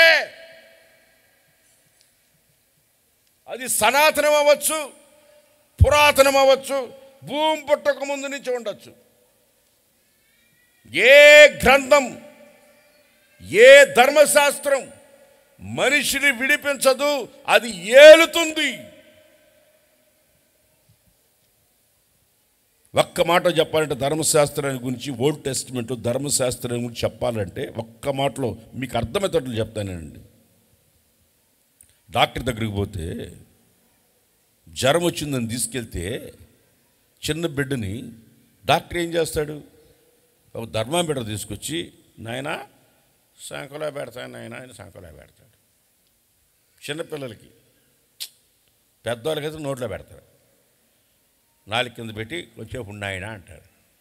పెద్దవాళ్ళు అయితే కొరకరు కదా, దాంట్లో పాదరసం ఉంటుంది. అర్థం కదా, పాదరసం ఉంటుంది కనుక కొరకరగా, పెద్దవాళ్ళు కొరకరు కాబట్టి నోట్లో పెడతారు, చిన్నపిల్లలు అయితే సంకలో పెడతారు. కొంచెం పెట్టిన తర్వాత తీసి చూస్తే, నీకు 95 ఉంది నాయన, నీకు జ్వరం లేదు పో అంట. 101 ఉంది, నీకు జ్వరం ఉంది, నువ్వు జాగ్రత్తగా ఉండు, ట్యాబ్లెట్ తీసుకో అంటారు. ఆ థర్మామీటరు నీకు ఎంత జ్వరం ఉందో చూపిస్తుంది, కానీ అది జ్వరం తగ్గించదు. ధర్మశాస్త్రం కూడా అంతే. ధర్మశాస్త్రం నిన్ను ఏలతుంది. ఏలేవాడిని ఏమంటారు? వాళ్ళు మన భారతదేశాన్ని ఏలింది ఎవరు?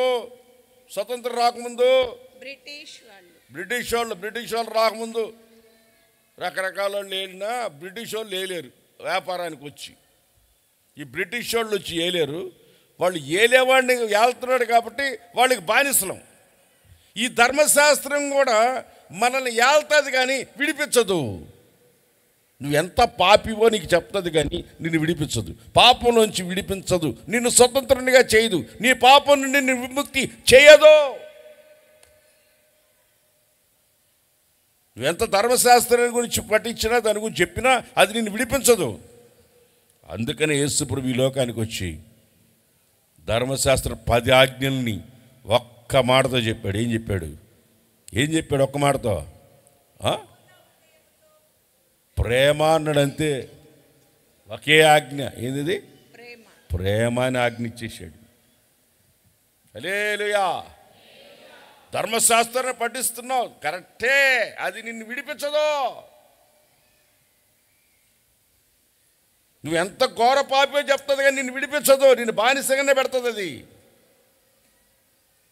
నిన్ను విడిపించదు. నువ్వెంత పాపివో చెప్తుంది. ఒక్క మాట చెప్పాలంటే అద్దం ఉంది కాబట్టి నీ సహజ రూపాన్ని నీ అద్దంలో నీ ముఖాన్ని చూపిస్తుంది. నువ్వు ఎట్టుంటావు అట్ట కనబడతావు. దాంట్లో నేను ఎందుకు ఎట్టున్నాను అంటే నువ్వు ఎట్టున్నావు కాబట్టి అట్టే కనబడతావు. నేను ఎట్టెందుకున్నాను సప్పుడు ముక్కు వేసుకొని అంటే నీకు సప్పుడు ముక్కు ఉంది కాబట్టి అట్టే కనబడతావు. నేను ఎందుకు ఎట్టున్నాను తెల్లగా నల్లగా, నువ్వు నల్లగుండా కాబట్టి కనిపిస్తుంది. అద్దం నిన్ను సహజ రూపాన్నే చూపిస్తుంది.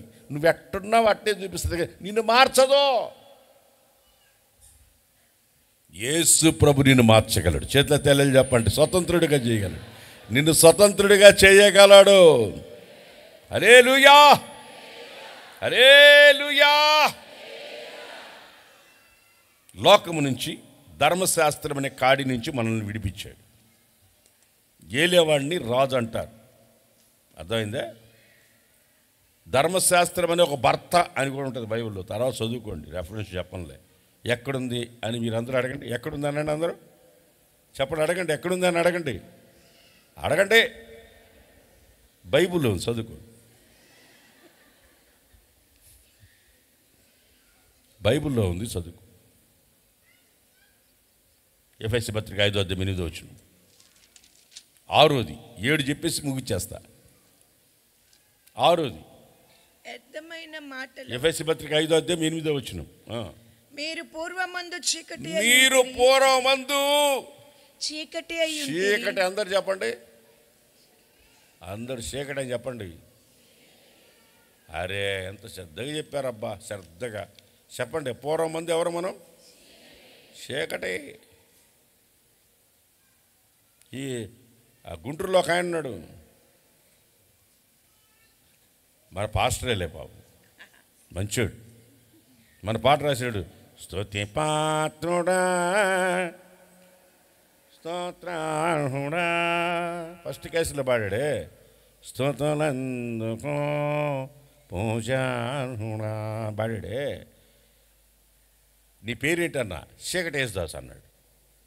ఇంటి పేరేంటి? ఇంటి పేరు ఏంది? చీకటి. ఇక్కడ కూడా ఉన్నారు చీకటి వాళ్ళు. ఉన్నారా? ఉన్నా పెద్ద ఆశ్చర్యపడాల్సిన అవసరంలే. ఇక్కడ మీరు పూర్వం చీకట్లో ఉన్నారు. పూర్వం మీరు చీకట్లో ఉన్నారు.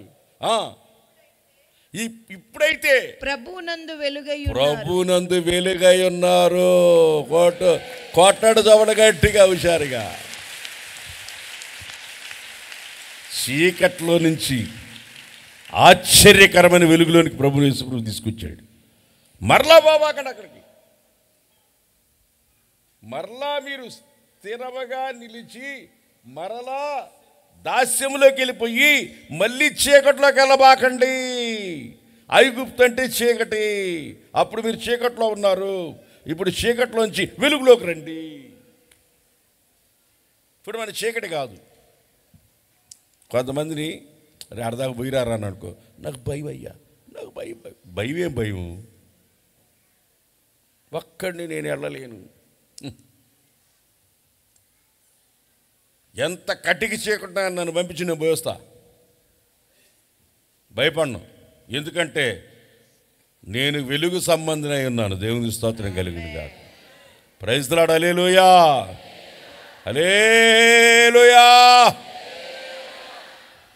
నేను సేవకు రాకముందు సౌండ్ సిస్టమ్ బిజినెస్ చేసేటప్పుడు ఒక ఊర్లో సౌండ్ సిస్టమ్ లైటింగ్ అంతా పెట్టున్నా.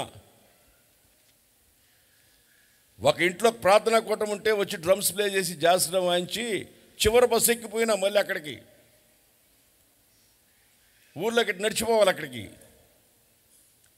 నడిచిపోవాలా ఊరికి. లాస్ట్ బస్సు అది చివరికి పోయి ఆగిపోతుంది. ఈ మధ్యలో నేను దిగాల. నిద్ర లేదు నాకు. బస్సు ఎక్కినా, బస్సు ఇటు పెట్టుకున్నా. బస్సు ఎక్కితే నేనేం చేస్తానంటే ఆ కిటికీ కాడ కూర్చొని తలకాయ ఇటు పెడతా. ఇటు తగలుతూ ఉంటే తలకాయ తిప్పుతూ ఉంటా. మీ సంగతి కదా నేను చెప్పేది. తలకాయ తిప్పుతూ ఉంటే తగిలి తగిలి తగిలి బాగా మాలిష్ అయిపోతాడు తలకాయ. శుద్ధంగా నిద్రపోయినా. నిద్రపోతే నేను దిగాల్సిన దగ్గర కాకుండా దాని అవతల 5 కిలోమీటర్ల అవతల చివరిగా పోయి ఆడ బస్సు ఆగుతుంది. అక్కడ ఆపేసాడు. ఆ ఊర్లో కరెక్ట్గా వారం రోజుల ముందు నా ఫ్రెండ్ ఒకడు ఊరేసుకొని చచ్చిపోయినాడు. ఆ ఊర్లో అక్కడికి పోయేలోపల 11:30 అయింది బస్సు రాత్రి. ఒక్కరు లేరు. ఆ వీధిలో బండి ఆపేశారు అక్కడ. వాడు అన్నాడు, అయ్యా 5 కిలోమీటర్లు నడిచిపోవాలి, 5.5 కిలోమీటరు, నువ్వు దిగాల్సింది, నిన్ను లేపలా మర్చిపోయినాను నేను అన్నాడు కండక్టర్. వాడు నిద్రపోయినాడు. కండక్టర్ వాడు నిద్రపోయాడు. నేను 5.5 కిలోమీటర్ వెనక్కి వెళ్ళాలా. ఎట్లా కటిక చీకటి. ఆ ఊర్లో నా ఫ్రెండు ఊరేసుకుని చచ్చిపోయినాడు వారం ముందు. కళ్ళు మూసుకుంటేవాడే కనపడుతున్నాడు నాకు. చచ్చిపోయాడు. అదే కదా. వాళ్ళ అన్న ఏదో అనుమానించాడంట వాడి మీద. నన్ను అనుమానిస్తావా అని వాడు ఊరేసుకుని చచ్చిపోయాడు. ఆ ఊళ్ళో దిగినా నేను. అక్కడి నుంచి 5 కిలోమీటర్లు వెనక్కి రావాలా. ఒక్కడిని కట్టిక చీకటి. వెనక్కి తిరిగిన బస్సు ఆపేశాడు. వెనక్కి తిరిగి నడిచి వస్తున్నా రోడ్డు మీద, నడు రోడ్లో. కళ్ళు పొడిస్తే అసలు అంత చీకటి ఏం కనబట్టలే. ఒక్కడిని నడిచొస్తా ఉన్నా. కరెక్ట్గా 2 కిలోమీటర్లు నడిచేసిన. ఆ రాత్రి 12 అయింది అప్పటికి టైము. కరెక్ట్గా ఎదురుగా రోడ్లో కర్ కర్ కర్ కర్ కర్ కర్ అని ఆ సౌండ్ వచ్చే చెప్పులు ఉంటాయే, లెదర్ చెప్పులు. ఆ చెప్పులు వేసుకుని ఒకడు ముందు పక్కన నడిచొస్తూ ఉన్నాడు ఒకడు. నాకేమో కర్ కర్ కర్ కట్టికి చీకటి, పిన్ డ్రాప్ సైలెంట్గా ఉంది. రాత్రి 12 గంటలకి ఆ సౌండ్ వస్తూ ఉంది. నేను నడిచిపోతానే ఉన్నా. ఏరేవాడైతే అక్కడే గుండెకి చచ్చిపోయిండేవాడు. నేనైతే అట్టే నడిచొస్తున్నా. ఎవరు రావడం చూస్తూ ఉన్నా. దగ్గరికి వస్తే అది ఒక్కెద్దు బండి. దాని చక్రం కర్ కర్ కర్ కర్. వాడు పడుకొని నిద్రపోతున్నాడు డ్రైవరు. ఆ 2 ఎద్దుల బండి నిద్రపోతున్నాడు. ఆ బండి ఒక్కటే ఎదురు వస్తూ ఉంది. నేను ఒక్కడే వస్తున్నా. 5.5 కిలోమీటర్ ఒక్కడే నేను నడిచి వచ్చి అక్కడికి వచ్చిన.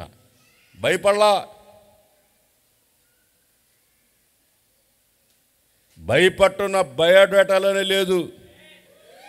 మన యేసయ్య ఎవరో పిరికి వాళ్ళకి దేవుడు కాదు, మన దేవుడు. చేత తెలియజెప్పు. చీకటికి భయపడేవాడు చీకటికి భయపడతాడా? మనం ఎవరమే? వెలుగు సంబంధులమే. చేత తెలియజెప్పు. చీకటి సంబంధులు కాదు మనం. ఆశ్చర్యకరమైన వెలుగులోకి పిలిచాడు దేవుడు. చీకట్లోంచి స్వతంత్రులుగా వెలుగులోకి తీసుకొచ్చాడు మనం. కొలసీలకు రాసిన పత్రిక 1:13 దానికి సంబంధించిన లింక్ వాడు ఉంటుంది అక్కడ. కొలసీలకు రాసిన పత్రిక 1:13. కొలసీలకు రాసిన పత్రిక 1:13. మీరు సంపూర్ణ జ్ఞానమును ఆత్మ సంబంధమైన వివేకము గలవారును ఆయన చిత్తమును పూర్ణముగా గ్రహించిన వారునై ప్రతి సత్కార్యంలో సఫలులగుచు దేవుని విషయమైన జ్ఞానమందు అభివృద్ధి పొందుచు అన్ని విషయములలో ప్రభువును సంతోష పెట్టునట్లు ఆయనకు తగినట్లుగా నడుచుకునవలెననియు ఆనందముతో కూడిన పూర్ణమైన ఓర్పును దీర్ఘశాంతమును కనపరచునట్లు ఆయన మహిమా శక్తిని బట్టి సంపూర్ణ బలముతో బలపరచబడవలెనని తేజోవాసులైన పరిశుద్ధుల స్వాస్థ్యములో పాలివారమగుటకు మనలను పాత్రులుగా చేసిన తండ్రికి మీరు కృతజ్ఞతాస్తుతులు చెల్లింపవలనని దేవుణ్ణి బతిమాలు కొనుచున్నాను. కాదు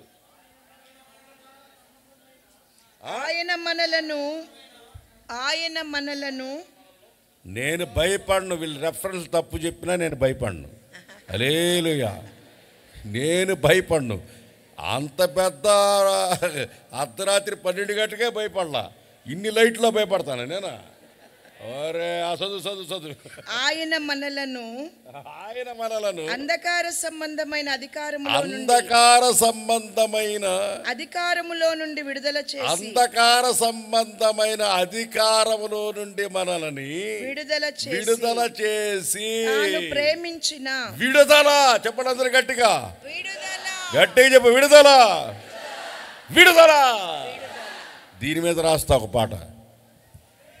ప్రైజ్ లార్డ్, హల్లెలూయా. పాపము నుండి విడుదల, చీకటి నుండి విడుదల. వా వా, ప్రైజ్ లార్డ్, హల్లెలూయా. ధర్మశాస్త్రము నుండి విడుదల. అది మ్యూజిక్ అనమాట. ఇక్కడ 6 అయిపోయింది, 7 పోయింది. ఇప్పుడు ఏది ఇది? ధర్మశాస్త్రం అనే ఏది? సారీ, ఏది? అంధకార సంబంధమైన అంధకారములో నుండి విడుదల చేసి తాను ప్రేమించిన తన కుమారుని యొక్క ప్రేమ రాజ్యానికి నివాసులుగా మనల్ని చేసి ఆ కుమారుని యందు మనకు విమోచన అనగా పాప క్షమాపణ కలుగుచున్నది. 7 పాయింట్లో అన్ని దగ్గర తగలుతూ ఉంటాయి. పాపం నుంచి విడుదల, చీకటి నుంచి విడుదల, ధర్మశాస్త్రం నుంచి విడుదల, అర్థమైందా? చెంత నుంచి విడుదల, ఇవన్నీ దాంట్లో అన్నిటి తగలుతూనే ఉంటాయి.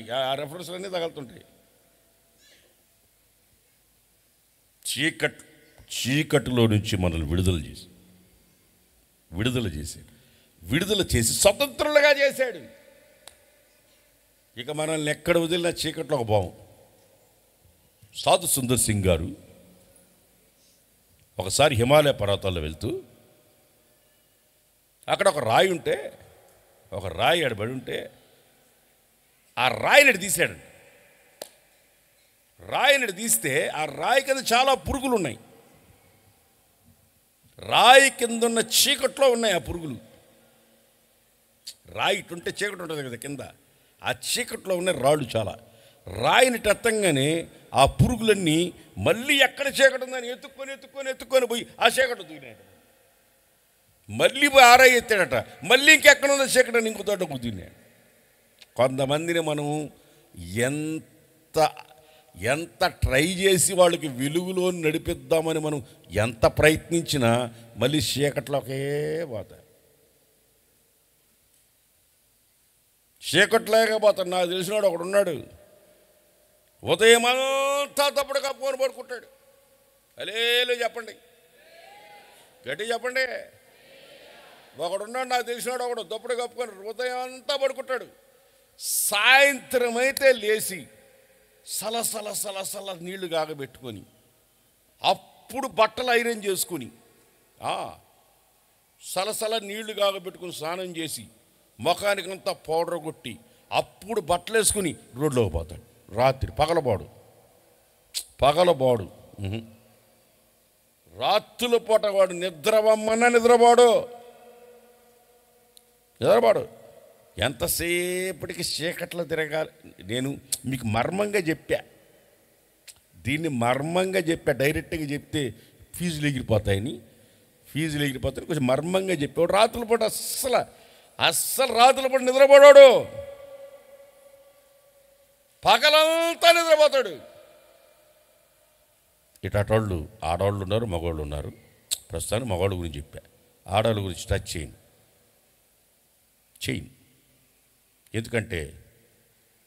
ఎందుకంటే ఆడవాళ్ళు కనుక. హెబ్రీ పత్రిక 7వ పాయింట్ ఒక్కటి చెప్పి ముగిచేస్తా. హెబ్రీ పత్రిక 2వ అధ్యాయం 14 వచ్చి దేంటి నుంచి మనల్ని విడిపించాడు. 7 కాబట్టి ఆ పిల్లలు రక్తమాంసములు గలవారైనందున ఆ ప్రకారమే మరణము యొక్క బలము గలవారిని.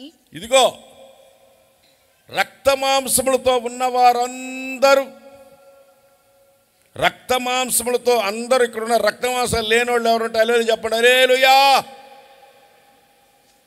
రక్తమాంసాలు లేవు మీక? రక్తమాంసాలు ఉన్న వాళ్ళందరూ హల్లెలూయా చెప్పండి గట్టిగా. జంతువులకు లేవా? రక్త మాంసాలు జంతువులకు లేవా? అడిగిన దానికి జవాబు చెప్పండి, ఉన్నాయా లేదా? ఇప్పుడు దానికి మనకి తేడా ఏంటి? జంతువులకి లేవా రక్త మాంసాలు, వాటికి మనకి తేడా ఏంటి? యోహానా, ఏ ఆత్మ? దురాత్మ, పరిశుద్ధాత్మ?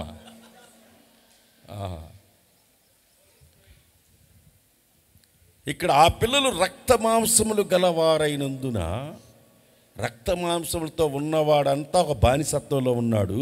ఏ బానిసత్వంలో ఉన్నాడు? ఆ పిల్లలు రక్త మాంసములు గలవారైనందున అనగా మరణము యొక్క బలము గలవానిని అనగా అపవాదిని మరణము ద్వారా నశింపజేయుటకును జీవితకాలమంతా మరణ దాస్యములో ఉన్న వారిని విడిపించుటకు ఆయన కూడా విడుదల దేని నుండి? మరణము నుండి. ఎవడు విడిపిస్తాడు మరణం నుంచి?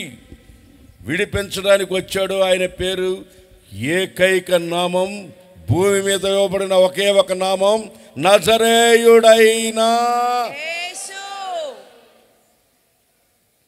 అందుకని యేసు ప్రభు చెప్తున్నాడు, దీన్ని తిని తాగువాడు మరణించడు, మరణమును రుచి చూడడు అన్నాడు. ఇది నా శరీరం, ఇది నా రక్తం, దీన్ని తిని తాగువాడు మరణించడు, మరణమును రుచి చూడడు అన్నాడు. పుట్టినవాడు ప్రతివాడు పుట్టినవాడు గిట్టక తప్పడు అని పాడుకుంటున్నారు. ఇప్పుడు మనం పాడాల్సింది ఏంది? యేసు ప్రభు వచ్చాడు, మరణ భయాన్ని తొలగించాడు, విడిపించాడు. మనం మరణించము, మరణ దాస్యం నుంచి విడిపించాడు, స్వతంత్రులుగా చేశాడు. దేని నుండి? మరణము నుండి. ప్రపంచంలో ఒక గుంపు జనాంగం ఉన్నారు, వాళ్ళకి మరణం అంటే భయం లేదు. ఆ గుంపు ఎవరో తెలుసా? యేసయ్యను కలిగి ఉన్నవారు. అపోస్తలుడైన పౌలు ఏమంటాడు?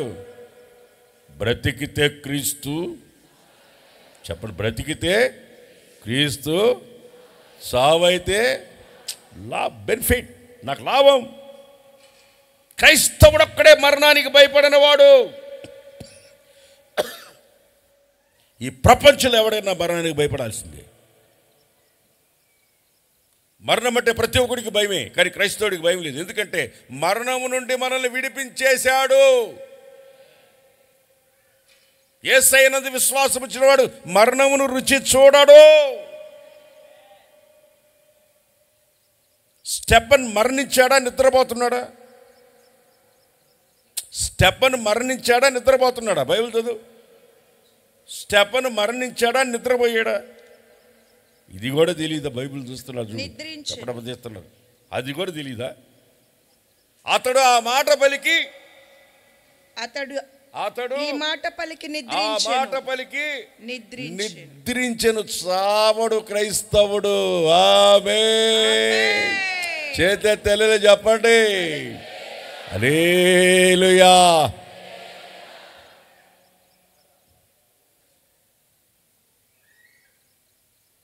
అమెరికాలో మోడీ నా అడ్రస్ మారిందని చెప్పిండు ఎవరైనా. నేను ఈ భూమి మీద ఇక్కడి నుంచి వెళ్ళి అడ్రస్ మారుతానని చెప్పింది ఎవరా? డిఎల్ మోడీ. ఏమయ్యా నువ్వు అయిపోతే నువ్వు పోయే రకంగా ఉన్నావు అంటే నేను అడగపోతాంటారు, నా అడ్రస్ మారుతుంది దగ్గర నుంచి పర్లాకానికి అన్నాడంట. ఇల్లు మారుతాం కదా, ఇంట్లోంచి అట్లకి ఈ శరీరాన్ని విడిచిపెడతారా, నేను అక్కడికి వెళ్తున్నా అన్నాడంట. అర్థమవుతుందా? క్రైస్తవుడు మరణించడు. ఇక్కడున్న వాళ్ళు ఎవరు మరణించరు. ఎందుకో తెలుసా? నువ్వు మారుమనసు పొందినావు, నువ్వు బాప్తిసం పొందినావు, నువ్వు పరిశుద్ధాత్మ పొందినావు, సంఘంలో చేర్చబడి ఉన్నావు. నువ్వు చీకట్లో లేవు, పాపంలో లేవు, చింతల్లో లేవు, శిక్షలో లేవు, లోకము నీలో లేదు, ధర్మశాస్త్రం నిన్ను ఏలట్లేదు, చీకట్లో నువ్వు లేవు. మరణము నిన్ను విడిపించిన సజీవుడు మన ప్రభువైన యేసుక్రీస్తు. పిల్లలు 7 మంది రారా, ఇమ్మానుయేల్ రారా, రే సాగర్ రారా, రారా రారా రే రారా రే రారా వాడు కూడా రమ్మని అర్థాలు వేసుకోడు, చిన్నవాడు కదా, పెద్దోడు అయిపోయాడు. రారా రారా, ఎంతమంది? 1 2 3 4 ఇంకోటి రారా రారా. వీడి కూడా పెద్దోడే, ఇద్దరు పిల్లలు పుట్టేసారు వీడికి. రారా మార్కు, నువ్వు రారా, నువ్వు కూడా చిన్నపిల్లవాడే, రారా రా. ఈడేవాడు ఈడ 1 2 3 4 5 6 7 అయిపోయిందిరా. 8 అంటే మళ్ళీ దురాత్మ అవుతుందిరా. నువ్వు ఆడు కూర్చో. ఇదిగో ఇప్పుడు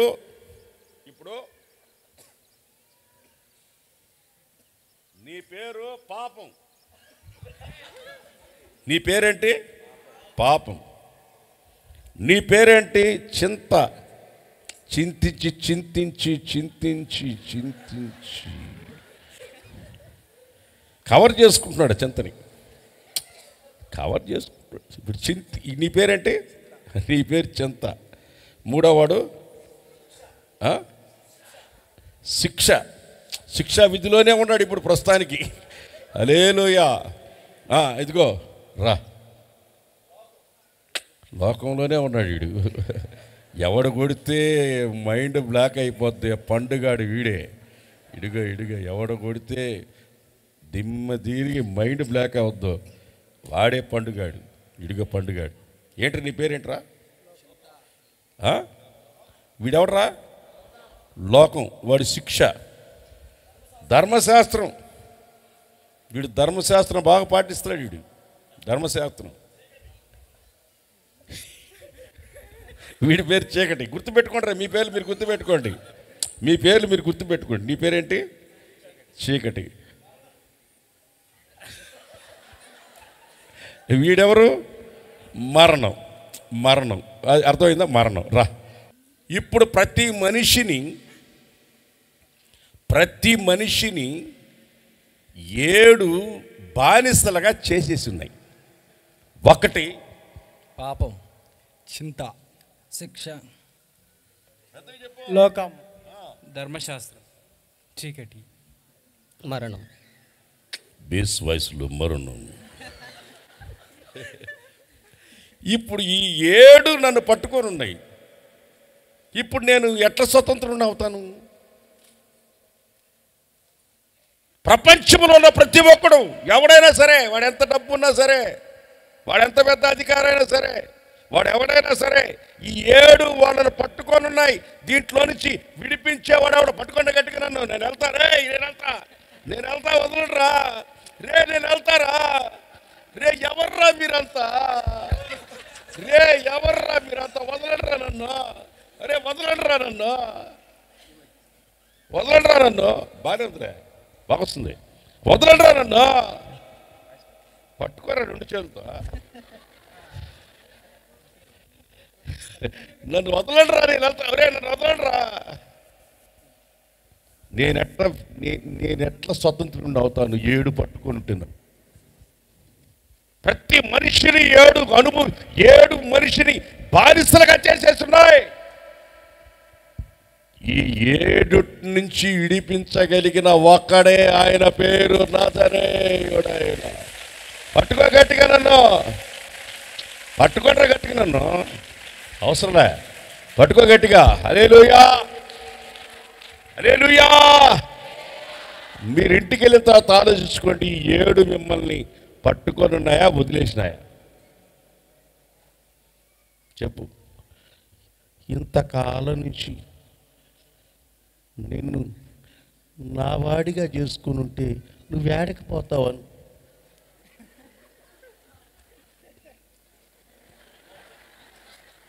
మరణం అంటుంది, మరణం. నువ్వు ఏడకపోయేదాన్ని. ఇంతకాలం నిన్ను ఎప్పుడెప్పుడు చంపుతామా అని కాసుకొని ఉంటే నిన్నెప్పుడెప్పుడు ఏడకపోయేది. నువ్వు ఎక్కడికి వెళ్ళేది? నువ్వు చీకట్లోనే ఉండాలి. నువ్వు ఏడకపోయేది. నీవు చీకట్లోనే ఉండాలి. ఇంత స్మూత్గా మాట్లాడబాక, గట్టిగా మాట్లాడు. మీరు కోపంగా మాట్లాడి వెళ్ళిపోతున్నా. ఇంత చీకట్లోనే ఉండేది, నువ్వు ఆడికి పోయేది. చీకటిగానే ఉండాలి. మీరు చీకటిగానే ఉండాలి. మీరు పోబాక. ధర్మశాస్త్రం. నువ్వు నా ధర్మశాస్త్ర కాడి కిందే ఉండాలి. ధర్మశాస్త్రం కాడి కిందే ఉండాలి. ఏడగ నువ్వు పోయేది? ఎక్కడికి నువ్వు పోయేది? ఎక్కడికి నీ పోయేది? ఈ యాక్టర్లు సెట్ కాల. నేను వెళ్ళిపోతాను రా, నేను వెళ్ళిపోతాను రా, వదలరా నన్ను, వదలరా ఫోటో స్టిల్ బాగా దిగి పట్టుకోడరా గట్టిగా నన్ను. మా నాయన చెప్పాడు కానీ నాలో కూడా ఒక యాక్టర్ ఉన్నాడు రా, గట్టిగా పట్టుకురా. ప్రైజ్లాడు. హల్లెలూయా, హల్లెలూయా. ఈ యేసు ప్రభు ఎప్పుడైతే మన జీవితంలోకి వచ్చాడో ఈ 7 నుంచి మనం విడుదల పొందుతున్నాం. ప్రైజ్లాడు. పడిపోండి అందరి కింద, పడిపోండి కింద, పడిపోండిరా కింద. అయిపోయింది, ఖతం. హల్లెలూయా, హల్లెలూయా, హల్లెలూయా.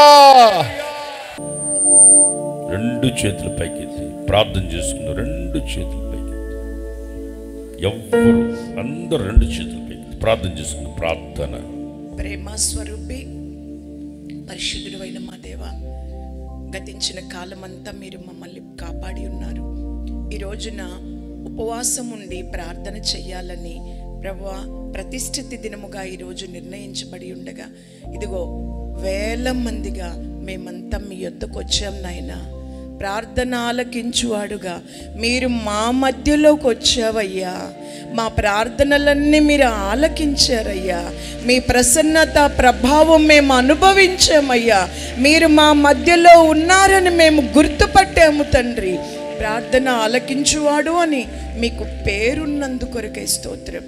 ఈ ప్రార్థనా వీళ్ళ సమావేశం కొరకు ప్రార్థన చేయాలన్న ఆసక్తితో మీ ప్రజలమైన మేమంతా ఈ చోట సమకూడగా వాతావరణం ఎంత అనుకూలంగా మార్చావు నాయన. పాదాభివందనాలు యేసయ్యా, పాదాభివందనాలు. ఒక్కొక్క అంశం భారతదేశాన్ని, ప్రపంచ దేశాలని, పరిశుద్ధ పట్టణాన్ని మేము జ్ఞాపకం చేసుకొని ఒక్కొక్క అంశముగా పూర్ణమైన పట్టుదలతో ప్రార్థన చేశామయ్యా. మా ప్రార్థనలు మీరు విన్నారయ్యా. మీరు కార్యాలు చేయబోతున్నారయ్యా. మా ప్రభు మా కొరకు క్రియ చేయబోతున్నందుకు స్తోత్రం. మాలో ఏ ఒక్కరిని మీరు త్రోసివేయక, తృణీకరించక మీ సన్నిధిలో మమ్మల్ని నిలిపినందుకొరకై స్తోత్రం ప్రభా. మీ సేవకుల ద్వారా ఈ నాయన తండ్రి ఈ స్వతంత్ర దినోత్సవం రోజు మీరు మాట్లాడిన మాటల కొరకై స్తోత్రం తండ్రి. మీరు మమ్మల్ని దాస్యం అనే కాడి క్రింద నుంచి విడిపించారు. మరలా చిక్కుకొనవద్దు అని. దాస్యము మనిషిని ఎన్ని రకాలుగా పట్టి పీడిస్తుందో తండ్రి, ఈ రోజున దేవుని వాక్యం వెల్లడవుతున్నప్పుడు ఎంతమంది హృదయంలో నొచ్చుకున్నారు. నేను ఇంకా పాపం అనే దాస్యములో ఉన్నాను, ఆ దాస్యపు క్రిందే ఉన్నాను, ఇక మీదట నేను చిక్కుకోకూడదు అని ఎవరు దృఢముగా మీకు అప్పగించుకుని ప్రార్థన చేశారు, ఈ రోజే అలాంటి వారికి విడుదల కలిగినందుకొరకై స్తోత్రం. పాపము నుండి విడుదల కలిగినందుకొరకై స్తోత్రం తండ్రి. మీకు స్తోత్రం తండ్రి. చింత మనస్సులో వేదన పెట్టుకొని ఎన్నో భారాలు చింతల చేత మీ సన్నిధికి వచ్చారు కదా. నీ చింత నా మీద వేయన్నారు తండ్రి. చింత నుంచి విడుదల ఇచ్చినందుకొరకై స్తోత్రం. శిక్ష నుంచి విడుదల ఇచ్చినందుకొరకై స్తోత్రం తండ్రి. లోకము నుండి విడిపించినందుకొరకై స్తోత్రం నాయన. ఇంకా చీకటి బంధకాలలో ఇదిగో ఈ సన్నిధిలో నిలబడిన వారిలో చీకటిలో ఉన్న వారికి ఇప్పుడే విడుదల కలిగినందుకొరకై స్తోత్రం. ఎలాంటి బంధకాలైనా సరే తొలగిపోయినందుకొరకై స్తోత్రం తండ్రి. ఇప్పుడు మీరు వెలుగులో ఉన్నారు అని సెలవిచ్చినందుకొరకై స్తోత్రం ప్రభా. మీరు మమ్మల్ని మరణము నుండి విడిపించారు ప్రభా. మీకు స్తోత్రం నాయన తండ్రి. ఈ 7 రకాలైన అనుభవాలలో ఏ ఒక్కరూ చిక్కుపడకూడదు. యేసు నామములో ఒక విడుదల విడుదల విడుదల మీరు ప్రసాదించారు. నా ప్రభు ఈ రోజు నన్ను విడిపించారు అని నమ్మిన వారిలో ఆ కార్యాలు మీరు జరిగించబోతున్నందుకొరకై స్తోత్రం తండ్రి. నీ పరిశుద్ధులందరూ కూడా మీరు రక్తముతో విమోచింపబడిన వారు నాయన.